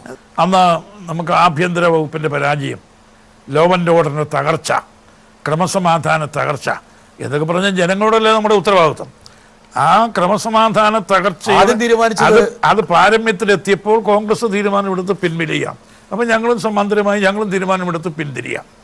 ഒരുപക്ഷെ കോൺഗ്രസ്, ആന്റണി കോൺഗ്രസ് അങ്ങനെ തീരുമാനമെടുത്തില്ലായിരുന്നെങ്കിൽ മാണി സാർ ഇടതുപക്ഷത്തോടെ. അത് വേറൊരു കാര്യം. അതല്ല, ഞാൻ ഉണ്ടായ ചരിത്രപരമായ ഒരു വിശകലനം നടത്തിയത്. അത് അന്ന് നടന്ന യഥാർത്ഥ സംഭവം. ഞാൻ ഒരു പടി കടന്നിട്ട് ചിന്തിക്കുകയാണ്, ഒരുപക്ഷെ അവർ പിൻവാങ്ങിയില്ലായിരുന്നെങ്കിൽ മാണി സാർ തുടരുമായിരുന്നു. അതല്ല, അത് പിൻവാങ്ങിയില്ലായിരുന്നെങ്കിലും അത്രമാത്രം രൂക്ഷമായ രീതിയിൽ നിയമസമാധാനം തകർന്നപ്പോൾ അവർക്കല്ല കേരള കോൺഗ്രസിലെ ആർക്കും അവിടെ നിൽക്കാനൊക്കില്ല. 1982 കരുണാകരൻ മന്ത്രിസഭയിൽ മാണി സാറ് ധനമന്ത്രിയായി. മാണി സാർ ഉണ്ടെങ്കിൽ പിന്നെ ധനമന്ത്രി സ്ഥാനം മാണി സാറ് തരാതിരിക്കാൻ പറ്റില്ല. അതിപ്പോൾ കരുണാകരനാണേലും മാണി സാറിന് തരാതിരിക്കാൻ പറ്റില്ല. പക്ഷെ മാണി സാർ ഈ ബജറ്റിൽ ചില മാന്ത്രിക വിദ്യകളുണ്ട്. ഒരേ ബജറ്റിനെ ഒരേ നിന്ന നിപ്പിൽ വേണം മിച്ചമാക്കി കളയും, വേണം കമ്മിയാക്കളയും. അങ്ങനെയാക്കിയില്ല. അത് അന്തരിച്ച ശ്രീ കരുണാകരൻ ഒരു കുസൃതി ഒരു പ്രസ്താവനയാണ്, ഒരു തമാശ. അപ്പം അതായത് ഈ പാർലമെന്റിൽ നമ്മുടെ മന്ത്രിയായിരുന്ന നമ്മുടെ കേരളത്തിൽ നിന്നൊരു മന്ത്രി, അദ്ദേഹം അവിടെ എന്തോ ഈ ഫിഗേഴ്സ് അറിയാൻ മിച്ച ബഡ്ജറ്റ് അവതരിപ്പിച്ചു. മിച്ച ബഡ്ജറ്റോ എന്നൊരു ഒരു അത്ഭുതകരമായ ഒരു നിലയിലേക്കൊരു കമൻറ്റ് വന്നു. അപ്പോൾ കരുണാകരൻ കൊച്ചി ചെന്നിറങ്ങിയപ്പോൾ പത്രക്കാർ ചോദിച്ചു, ഇങ്ങനെ കേന്ദ്രമന്ത്രി പൂജാരി ഇങ്ങനെ പറഞ്ഞല്ലോ, മിച്ച ബഡ്ജറ്റ് അവതരിപ്പിച്ചോ, അതൊരു ഇടയില്ലല്ലോ എന്നൊരു നിലയിൽ പറഞ്ഞല്ലോ എന്ന് ചോദിച്ചു. അപ്പം കരുണാകരൻ പറഞ്ഞു മിച്ചമാകും കമ്മിയാകാവുന്നു. അതൊരു തമാശയായിട്ട് പറഞ്ഞത്. പക്ഷെ എൻ്റെ ഭാരം കൂടി, പിന്നെ അത് കമ്മി ബഡ്ജറ്റ് അല്ലത് മിച്ചമാണ്, ഞാൻ പറഞ്ഞത് തന്നെയാണ് ശരി. 166 കോടി രൂപയുടെ മിച്ചമാണല്ലോ ഞാൻ അവതരിപ്പിച്ച മിച്ച ബഡ്ജറ്റ്, ശരിയെന്ന് സ്ഥാപിക്കേണ്ട ചുമതല എൻ്റേതായി വന്നു. ഞാൻ പിന്നെ റിസർവ് ബാങ്ക്, അവിടെയാണല്ലോ കണക്ക് മുഴുവൻ, ട്രഷറിയിലെ അക്കൗണ്ട് മുഴുവൻ റിസർവ് ബാങ്കുമായിട്ടല്ലേ, ട്രഷറി അക്കൗണ്ട് മുഴുവൻ റിസർവ് ബാങ്കിലാണ് അക്കൗണ്ട്, അതിൻ്റെ അതോറിറ്റി എന്ന് പറയുന്നത് റിസർവ് ബാങ്കാണ്. അവരാണ് എല്ലാ സംസ്ഥാനങ്ങളിലെയും എല്ലാ ട്രഷറിയിലെയും കണക്ക് സൂക്ഷിക്കുന്നത് റിസർവ് ബാങ്കാണ്. ഞാൻ പിന്നെ റിസർവ് ബാങ്ക് ഗവർണറിൽ നിന്നും കറക്റ്റായിട്ടുള്ളതിൻ്റെ സ്റ്റേറ്റ്മെൻറ്റ് വാങ്ങി. സാഹസപ്പെട്ടു. യൂണിയൻ ഫിനാൻസ് മിനിസ്ട്രിയിൽ നിന്ന് ഞാൻ എഴുതി വാങ്ങി, ഇങ്ങനെ പ്രസ്താവന വന്നു, പൂജയുടെ പ്രസ്താവന കൊണ്ട് എനിക്ക് വലിയ ബുദ്ധിമുട്ടുണ്ടായിരിക്കുന്നു, ആക്ച്വൽ പൊസിഷൻ ഇന്നതാ, എനിക്കത് കൺഫേം ചെയ്തുകൊണ്ട് എനിക്ക് ലെറ്റർ തരണമെന്ന് പറഞ്ഞു. അങ്ങനെ റിസർവ് ബാങ്ക് ഗവർണറുടെ ലെറ്റർ കിട്ടി. 1985 മാർച്ച് മാസം 31 തീയതി കേരളത്തിൻ്റെ മിച്ചം ഇത്രയാണ്, 166 കോടി. എന്ന് എനിക്ക് കിട്ടിയ ലെറ്റർ ഞാൻ കേരള നിയമസഭയുടെ മേശപ്പുറത്ത് വെച്ചു. ഞാനിങ്ങനെ വരുമ്പോൾ ചന്ദ്രപ്പൻ പ്രസംഗിച്ചുകൊണ്ടിരിക്കുക. അന്തരിച്ച ചന്ദ്രപ്പൻ നല്ല പാർലമെന്റേറിയനായിരുന്നു. മാണിയുടെ ബഡ്ജറ്റ് മിച്ച ബഡ്ജറ്റ് എന്ന് പറയും, എവിടെ കമ്മിയല്ലേ, ഇതാകെ പാർലമെന്റിൽ പറഞ്ഞിരിക്കുന്നു കമ്മിന്ന്. അപ്പൊ അങ്ങനെ പറഞ്ഞുകൊണ്ടിരിക്കുമ്പോഴാണ് ഞാൻ വരുന്നത്. ഞാൻ ഈ രേഖയായിട്ടല്ലേ വരുന്നത്. ഗവർണറുടെ രേഖ എനിക്ക് കിട്ടി. ആ ഗർവിലാണ് വരുന്നത്. ആ ഗർവിലാണ് ഞാൻ ഇങ്ങ് വരുന്നത്. കയറി വന്നു. അപ്പൊ അദ്ദേഹം സംസാരിച്ചു. ഞാനെടുത്ത് വീശി മേശപ്പുറത്ത് വെച്ച് ഇതാ ഗവർണറുടെ അതോറിറ്റേറ്റീവ് ആയിട്ടുള്ള സ്റ്റേറ്റ്മെന്റ് ഇതാ. എന്തായാലും മാണി സാറിന്റെ കഴിവിനെ ഞങ്ങളെല്ലാം കൂടി അഭിനന്ദിക്കും. പക്ഷേ മാണി സാറിന്റെ ഈ മാന്ത്രിക വിദ്യ അവിടെ അവസാനിച്ചില്ല, പിന്നീട് മുന്നോട്ട് പോയി എന്ന് പറയുന്ന ആൾക്കാരുണ്ട്. ഞാൻ മാണി സാറിനെ വേറൊരു ആരാധനയെ കൊണ്ടുവരാം. മാണി സാറിന് വളരെ വേണ്ടപ്പെട്ട ഒരാളാണ്. നോക്കിക്കോളൂ, കാര്യങ്ങൾ മനസ്സിലാക്കാൻ വലിയ കഴിവ്. നമ്മളൊരു കാര്യം ചെന്ന് പറഞ്ഞാൽ നമ്മൾ പറഞ്ഞ 5 മിനിറ്റ് കഴിയുമ്പോൾ നമ്മളുടെ യഥാർത്ഥ ആവശ്യം അദ്ദേഹം മനസ്സിലാക്കും. അവസാനം ഒരു വാക്ക് പറയും. അത് ചീഫ് മിനിസ്റ്റർ സമ്മതിക്കാമെങ്കിൽ പണം ഞാൻ സഹായിക്കാമെന്ന് പറയും. അതിൻ്റെ അർത്ഥം ഇത് ചീഫ് മിനിസ്റ്റർ സമ്മതിക്കുകയുമില്ല എന്നാണ് അതിൻ്റെ അർത്ഥം. മാണി സാറിന്റെ മനസ്സിലെ പല തട്ടിപ്പും ക്രിസോസ്റ്റം തിരുമേനി പഠിച്ചു വെച്ചിരിക്കുന്നു. ഒന്നുമല്ല, തട്ടിപ്പൊന്നുമല്ല. ക്രിസോസ്റ്റം തിരുമേനി ഒരു ഹ്യൂമറാണ്. ഇപ്പോൾ എല്ലാം ഹ്യൂമറസ് ആയിട്ട് വരട്ടെ, എല്ലാം ഹ്യൂമറസ് ആയി. അതൊരു humorous interpretation of A particular statement. അതൊരു വേറൊരു കോണ്ടെക്സ്റ്റിലാ. അവർ ചീഫ് മിനിസ്റ്റർ പറയുകയാണെങ്കിൽ ഞാൻ ചെയ്തു തരാം. അതെപ്പോഴും അങ്ങനെയല്ലേ. മാണി സാറേ, ഒരു സെക്കൻഡ്. ലോകത്തിലെ ഏറ്റവും പ്രധാനപ്പെട്ട സൈദ്ധാന്തികര്, തത്വജ്ഞാനികൾ പറയും ഏറ്റവും പ്രധാനപ്പെട്ട കാര്യങ്ങൾ നർമ്മത്തിൽ പറയണം. ക്രിസോസ്റ്റം തിരുമേനി എൻ്റെ ആളാണ്. ചില സത്യങ്ങൾ നർമ്മത്തിൽ പൊതിഞ്ഞാൽ പറയാം. ക്രിസോസ്റ്റം തിരുമേനി പറഞ്ഞത് എല്ലാം ഇങ്ങനെ മുഖ്യമന്ത്രി പറഞ്ഞാൽ ചെയ്യാമെന്ന് പറഞ്ഞു. അപ്പം എന്ന് പറഞ്ഞു, ശരിയാ, മുഖ്യമന്ത്രി ചെയ്യാൻ ചില നയപരമായ കാര്യങ്ങൾ മുഖ്യമന്ത്രിയും കൂടെ സമ്മതിക്കുകയാണെങ്കിൽ അപ്പം ക്രിസോസ്റ്റം തിരുമേനിക്ക് മനസ്സിലാവും ഇത് നടക്കാൻ പോകുന്നില്ല. അങ്ങനെയല്ല എൻ്റെ കാര്യം. നമ്മളെ വന്ന് പല ആളുകളും പല കാര്യങ്ങൾക്ക് വേണ്ടി സമീപിക്കും. അതെല്ലാം എൻ്റെ കൈകളിൽ ഒതുങ്ങുന്നതായിരിക്കില്ല. നയപരമായ ചില കാര്യങ്ങളായിരിക്കും, ക്യാബിനറ്റ് തീരുമാനമെടുക്കേണ്ട വിഷയങ്ങളായിരിക്കും, അല്ലെങ്കിൽ മുഖ്യമന്ത്രി ക്യാബിനറ്റ് തീരുമാനമെടുക്കേണ്ട വിഷയങ്ങൾ, നയപരമായ കാര്യങ്ങൾ മുഖ്യമന്ത്രി അംഗീകരിച്ചാലേ ഒക്കുള്ളൂ. അതുകൊണ്ട് എന്നെ സമീപിക്കുന്ന പല ആളുകളും ഞാൻ വളരെ ഇന്നസെന്റ് ആയിട്ട് പറയും, നിങ്ങളൊരു കാര്യം ചെയ്യും, ചീഫ് മിനിസ്റ്ററെ കൂടി ഒന്ന് കണ്ടേക്കണം, ചീഫ് മിനിസ്റ്ററും കൂടി ഒന്ന് പറ. അപ്പൊ എന്റെ ഒരു ധർമ്മമല്ലേ അവരെ ശരിയായി ഗൈഡ് ചെയ്യാന്നുള്ളത്. ക്രിസോസ്റ്റം തിരുമേനി ഉണ്ടല്ലോ, ആള് ഭയങ്കര സമർത്ഥനാണ് അല്ലേ? അല്ല, അത് വളരെ വളരെ നിഷ്കളങ്കനായ ആള്, വളരെ നർമ്മത്തിലൂടെ ഇതുപോലെ അസ്ത്രം ചെയ്യുന്ന ഒരാളെ കണ്ടിട്ടില്ല. എന്നാൽ ഇപ്പൊ മൂപ്പർ ഇത് മാണി സാർ പറഞ്ഞു കേട്ടിട്ട് എന്നാൽ എനിക്ക് കുഞ്ഞുമാണിയോട് ഒരു ചോദ്യം കൂടെ ചോദിക്കാനുണ്ട്. വരട്ടെ, ചോദിച്ചോട്ടെ. എന്തായാലും ചോദിക്കാം, നമ്മളിത് അനുവദിച്ചില്ലാന്ന് വേണ്ട. ദൈവത്തെ പൂർണ്ണമായി മനസ്സിലാക്കിയ ആരും ഭൂലോകത്തിലില്ല പഠിപ്പിച്ചിട്ടുണ്ട്. എന്നാൽ ഞാൻ പറയും, മാണി സാറിനെ പൂർണ്ണമായി മനസ്സിലാക്കിയ ആള് ഭൂലോകത്തിനുമില്ല, മറ്റേ ലോകത്തിലും ഉണ്ടോയെന്ന് എനിക്കറിഞ്ഞുകൂടാ. ഞാൻ അവിടെ പോയിട്ടില്ലാത്തതുകൊണ്ട് അറിഞ്ഞുകൂടാ. ഞാൻ സാറിൻ്റെ അടുക്കൽ ചെന്ന് 5 മിനിറ്റ് ആകുമ്പോൾ സാറിന് മനസ്സിലാകും എൻ്റെ മനസ്സിലിരിക്കുന്നത് എന്താണ്. അത് സാധിക്കുകയില്ല. എന്നെ കാണുകയാണെങ്കിൽ സാർ എന്നോട് വളരെ മര്യാദക്കാരനായിരിക്കും. സാറ് വളരെ മര്യാദയായിട്ടാണ് ഇടപെടുന്നതെങ്കിൽ നമ്മൾ വിചാരിച്ചോണം വന്ന കാര്യം സാധ്യമല്ല. അതായത് തൻ്റെ നല്ല പെരുമാറ്റം കൊണ്ട് നമ്മുടെ ആവശ്യങ്ങളെ എടുത്ത് തോട്ടിലോട്ട് എറിയാൻ വിദഗ്ധനാണ് സാറ്. ഇതാണ് നർമ്മം. നർമ്മത്തിന് ഏറ്റവും വലിയ വൈദഗ്ധ്യത. ഈ തന്ത്രത്തെ കുറിച്ചുള്ള മർമ്മ പുള്ളി പറഞ്ഞ മാണി സാറിന്റെ ഏറ്റവും വലിയ തന്ത്രം ഇതാണെന്നാണ് നർമ്മത്തിലൂടെ ക്രിസോസ്റ്റം തിരുമേനി പറയുന്നത്. അതായത് വളരെ നന്നായി പെരുമാറിയിട്ട് അതിന്റെ തോട്ടിലേക്ക് ഇടുക. അങ്ങനെ പറഞ്ഞില്ല, അതല്ലേ പറഞ്ഞേ? അങ്ങനെ പറഞ്ഞില്ല. ഇതൊക്കെ ഒരു നർമ്മത്തിൽ കൂടെ പറയുന്നില്ലേ കൊണ്ട് പറയണല്ലേ? പിന്നെ നർമ്മത്തിൽ കൂടെ പറയുന്നു. ഇനി ക്രിസോസ്റ്റം തിരുമേനി വരുമ്പോൾ വളരെ പരുഷമായിട്ട് സംസാരിക്കുകയും ചെയ്യും, ഒരു കാര്യം നടക്കൂല്ല. നോക്കൂ, മാണി സാറ് കോൺഗ്രസിൻ്റെ കൂടെ എത്രയോ കാലമായിട്ട് ഇപ്പം സഹവർത്തത്തിൽ ജോലി ചെയ്തുകൊണ്ടിരിക്കുകയാണ്. എത്ര പതിറ്റാണ്ടായി ഇപ്പോൾ ആക്ച്വലി അല്ലേ? ഒരുപക്ഷെ കോൺഗ്രസിൽ നിന്ന് പിരിഞ്ഞെങ്കിലും കോൺഗ്രസ്സിൽ ഉള്ളതിനേക്കാൾ കൂടുതൽ ജൈവപരമായ ബന്ധം കോൺഗ്രസുമായിട്ട് മാണി സാറിനുണ്ട്. അതിന് തർക്കമില്ലല്ലോ. ഇല്ല. കോൺഗ്രസ് അടക്കുന്ന ഈ UDF മുന്നണിയുടെ ഒരുപക്ഷെ വൺ ഓഫ് ദ പില്ലേഴ്സ് കാരണവരെന്ന് പറയാവുന്ന മാണി സാറാണ്. ഇപ്പം നമ്മുടെ ബഹുമാനപ്പെട്ട മുഖ്യമന്ത്രിക്കൊരു ധർമ്മസങ്കടം അല്ലെങ്കിൽ ഒരു അനിശ്ചിതാവസ്ഥ അല്ലെങ്കിൽ ഒരു പ്രതിസന്ധി വന്നാൽ എനിക്ക് ഉറപ്പായിട്ടറിയാം അദ്ദേഹം വിളിക്കുന്ന 1-2 പേര് ഒരാൾ മാണി സാറായിരിക്കും അല്ലേ? മുഖ്യമന്ത്രിക്ക് എന്നിൽ പൂർണ്ണമായ വിശ്വാസമാണ്. പക്ഷെ മാണി സാറിന് മുഖ്യമന്ത്രിയിൽ പൂർണ്ണമായ വിശ്വാസമുണ്ട്. അതുകൊണ്ട് വിശ്വാസമുണ്ട്. ഉണ്ടോ? പരസ്പരം ഉള്ളതാണല്ലോ വിശ്വാസം എന്ന് പറയുന്നത്. ഇത് ക്രിസോസ്റ്റം തിരുമാനി പറഞ്ഞ ഒരു നർമ്മമാണോ? അതെ. അല്ല. അങ്ങനെയാണ് ഇവിടെ നമ്മൾ ഒരു വില്ലാളി വീരനെ കൊണ്ടുവരേണ്ട സമയമായിരിക്കും. ആരോ നോക്കാം. മാണി സാറേ, മാണി സാർ ഇത്രമാത്രം മുന്നണി മര്യാദ കോൺഗ്രസിന് കാണിക്കുന്നെങ്കിലും കോൺഗ്രസ് മാണി സാർ അങ്ങോട്ട് കാണിക്കുന്നതിന്റെ 10-1 മര്യാദ മാണി സാറിനോട് കാണിക്കുന്നുണ്ട്.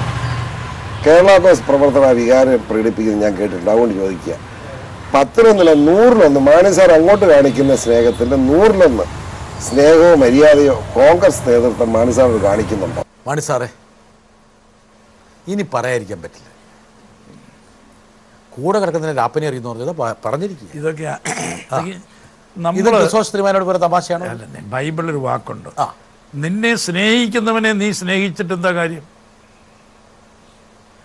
നിന്നെ സ്നേഹിക്കുന്നവന് നീ സ്നേഹിച്ചൊരു കാര്യമോ? നിനക്ക് ഉപകാരം ചെയ്യുന്നവന് നീ ഒരു ഉപകാരം ചെയ്തിട്ടുണ്ട് കാര്യം എന്ന് ഒരു ഇതുണ്ട്. എന്ന് പറഞ്ഞതുപോലെ ഞാനിപ്പോൾ എന്നേക്ക് എന്തെങ്കിലും പ്രത്യുപകാരമുണ്ടോ പ്രയോജനമുണ്ടോ എന്ന് നോക്കിക്കൊണ്ടല്ല എൻ്റെ ആഭിമുഖ്യം, എൻ്റെ സ്നേഹം. ഞാൻ കോൺഗ്രസുമായിട്ട് അടുത്ത് നിൽക്കുന്നു, എൻ്റെ ഒരാഭിമുഖ്യം നിൽക്കുന്നു, കോൺഗ്രസുമായിട്ട് ഇങ്ങനെ നിൽക്കുന്നു.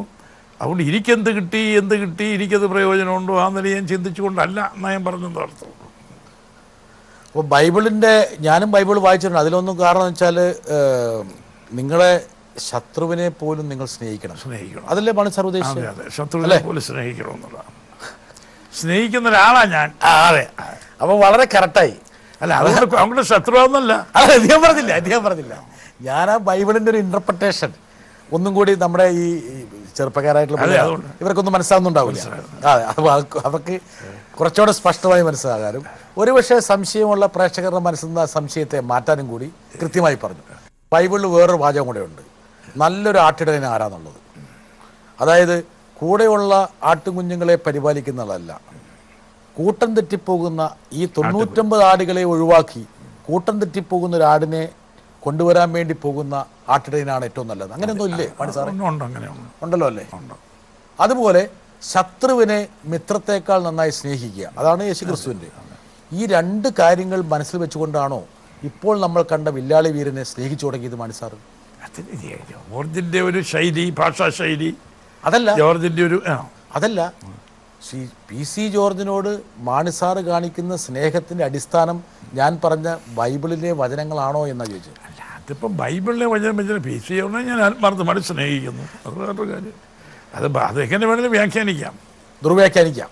അല്ല, അത് വ്യാഖ്യാനിക്കാം. നീണ്ട യുദ്ധം മാണി സാറുമായി നടത്തിയ PC ജോർജിനെ ഒരു കുഞ്ഞാടാക്കി മാറ്റി കൂടെ അങ്ങോട്ട് കൂട്ടി മാണി സാർ. ഇതിൽ മാണി സാറിൻ്റെ ക്രിസോസ്റ്റം തിരുമാനി സൂചിപ്പിക്കാൻ ശ്രമിച്ച നയന്ത്രജ്ഞതയാണോ അതെയോ നിഷ്കളങ്കമായ സൗമനസ്യമാണോ? അല്ല, ഞാനിപ്പോൾ എൻ്റെ നിഷ്കളങ്കമായ സൗമനസ്യം ഞാൻ വേറൊന്നും ഉദ്ദേശിച്ചുകൊണ്ടല്ലേ. ഞാൻ എല്ലാവരും സ്നേഹിക്കുന്നു, ശത്രുക്കളെ പോലും സ്നേഹിക്കുന്നു. എനിക്കങ്ങനെ ആരോടും ശത്രുതയില്ല. ആരെന്ത് ചെയ്തു, പഴയ കാലത്ത് എന്നെ ഉപദ്രവിച്ചവനെയും ഞാൻ സ്നേഹിതനായിട്ട് കാണുക. എൻ്റെ പലയിലുള്ള ആളോട് ചോദിച്ചാലോ അറിയാം. അല്ലെ എന്നെ അറിയാവുന്ന ആരോട് ചോദിച്ചാലോ, എൻ്റെ പാർട്ടിക്കാരോട് ചോദിച്ചാൽ അറിയാം. ഞാൻ ശത്രുവിനെ പോലും മിത്രത്തെ പോലെയാണ്. ബൈബിളിലാണ് മാണി സാറിൻ്റെ യഥാർത്ഥ ഒരുപക്ഷെ പ്രത്യയശാസ്ത്രം അല്ലേ? അപ്പം ബൈബിളിലെ പ്രത്യയശാസ്ത്രം നല്ലൊരു പ്രത്യയശാസ്ത്രമാണല്ലോ. ശത്രുവിനെ സ്നേഹിക്കുക എന്നുള്ള നല്ലൊരു മെസ്സേജ് അല്ലേ? ഞാൻ ഈ PC ജോർജിനെ കുറിച്ച് ചോദിക്കുക എന്ന് വെച്ചാൽ ഈ ടെലിവിഷൻ്റെ എയർ ടൈമിന് നല്ലൊരു സമയം ഈ വിദ്വാൻ അപഹരിച്ചുകൊണ്ടിരിക്കുകയാണ് അല്ലേ? അതെ. ഒരുപക്ഷെ മുൻനിര രാഷ്ട്രീയക്കാർക്ക് പോലും PC ജോർജിനോട് ചിലപ്പോൾ കുശുമ്പുണ്ടാകുമാണെങ്കിൽ ഇത്ര സമയം പുള്ളി ഇങ്ങനെ ഓരോ കാര്യങ്ങളുണ്ടാക്കി അപഹരിച്ചുകൊണ്ടിരിക്കുകയാണ്.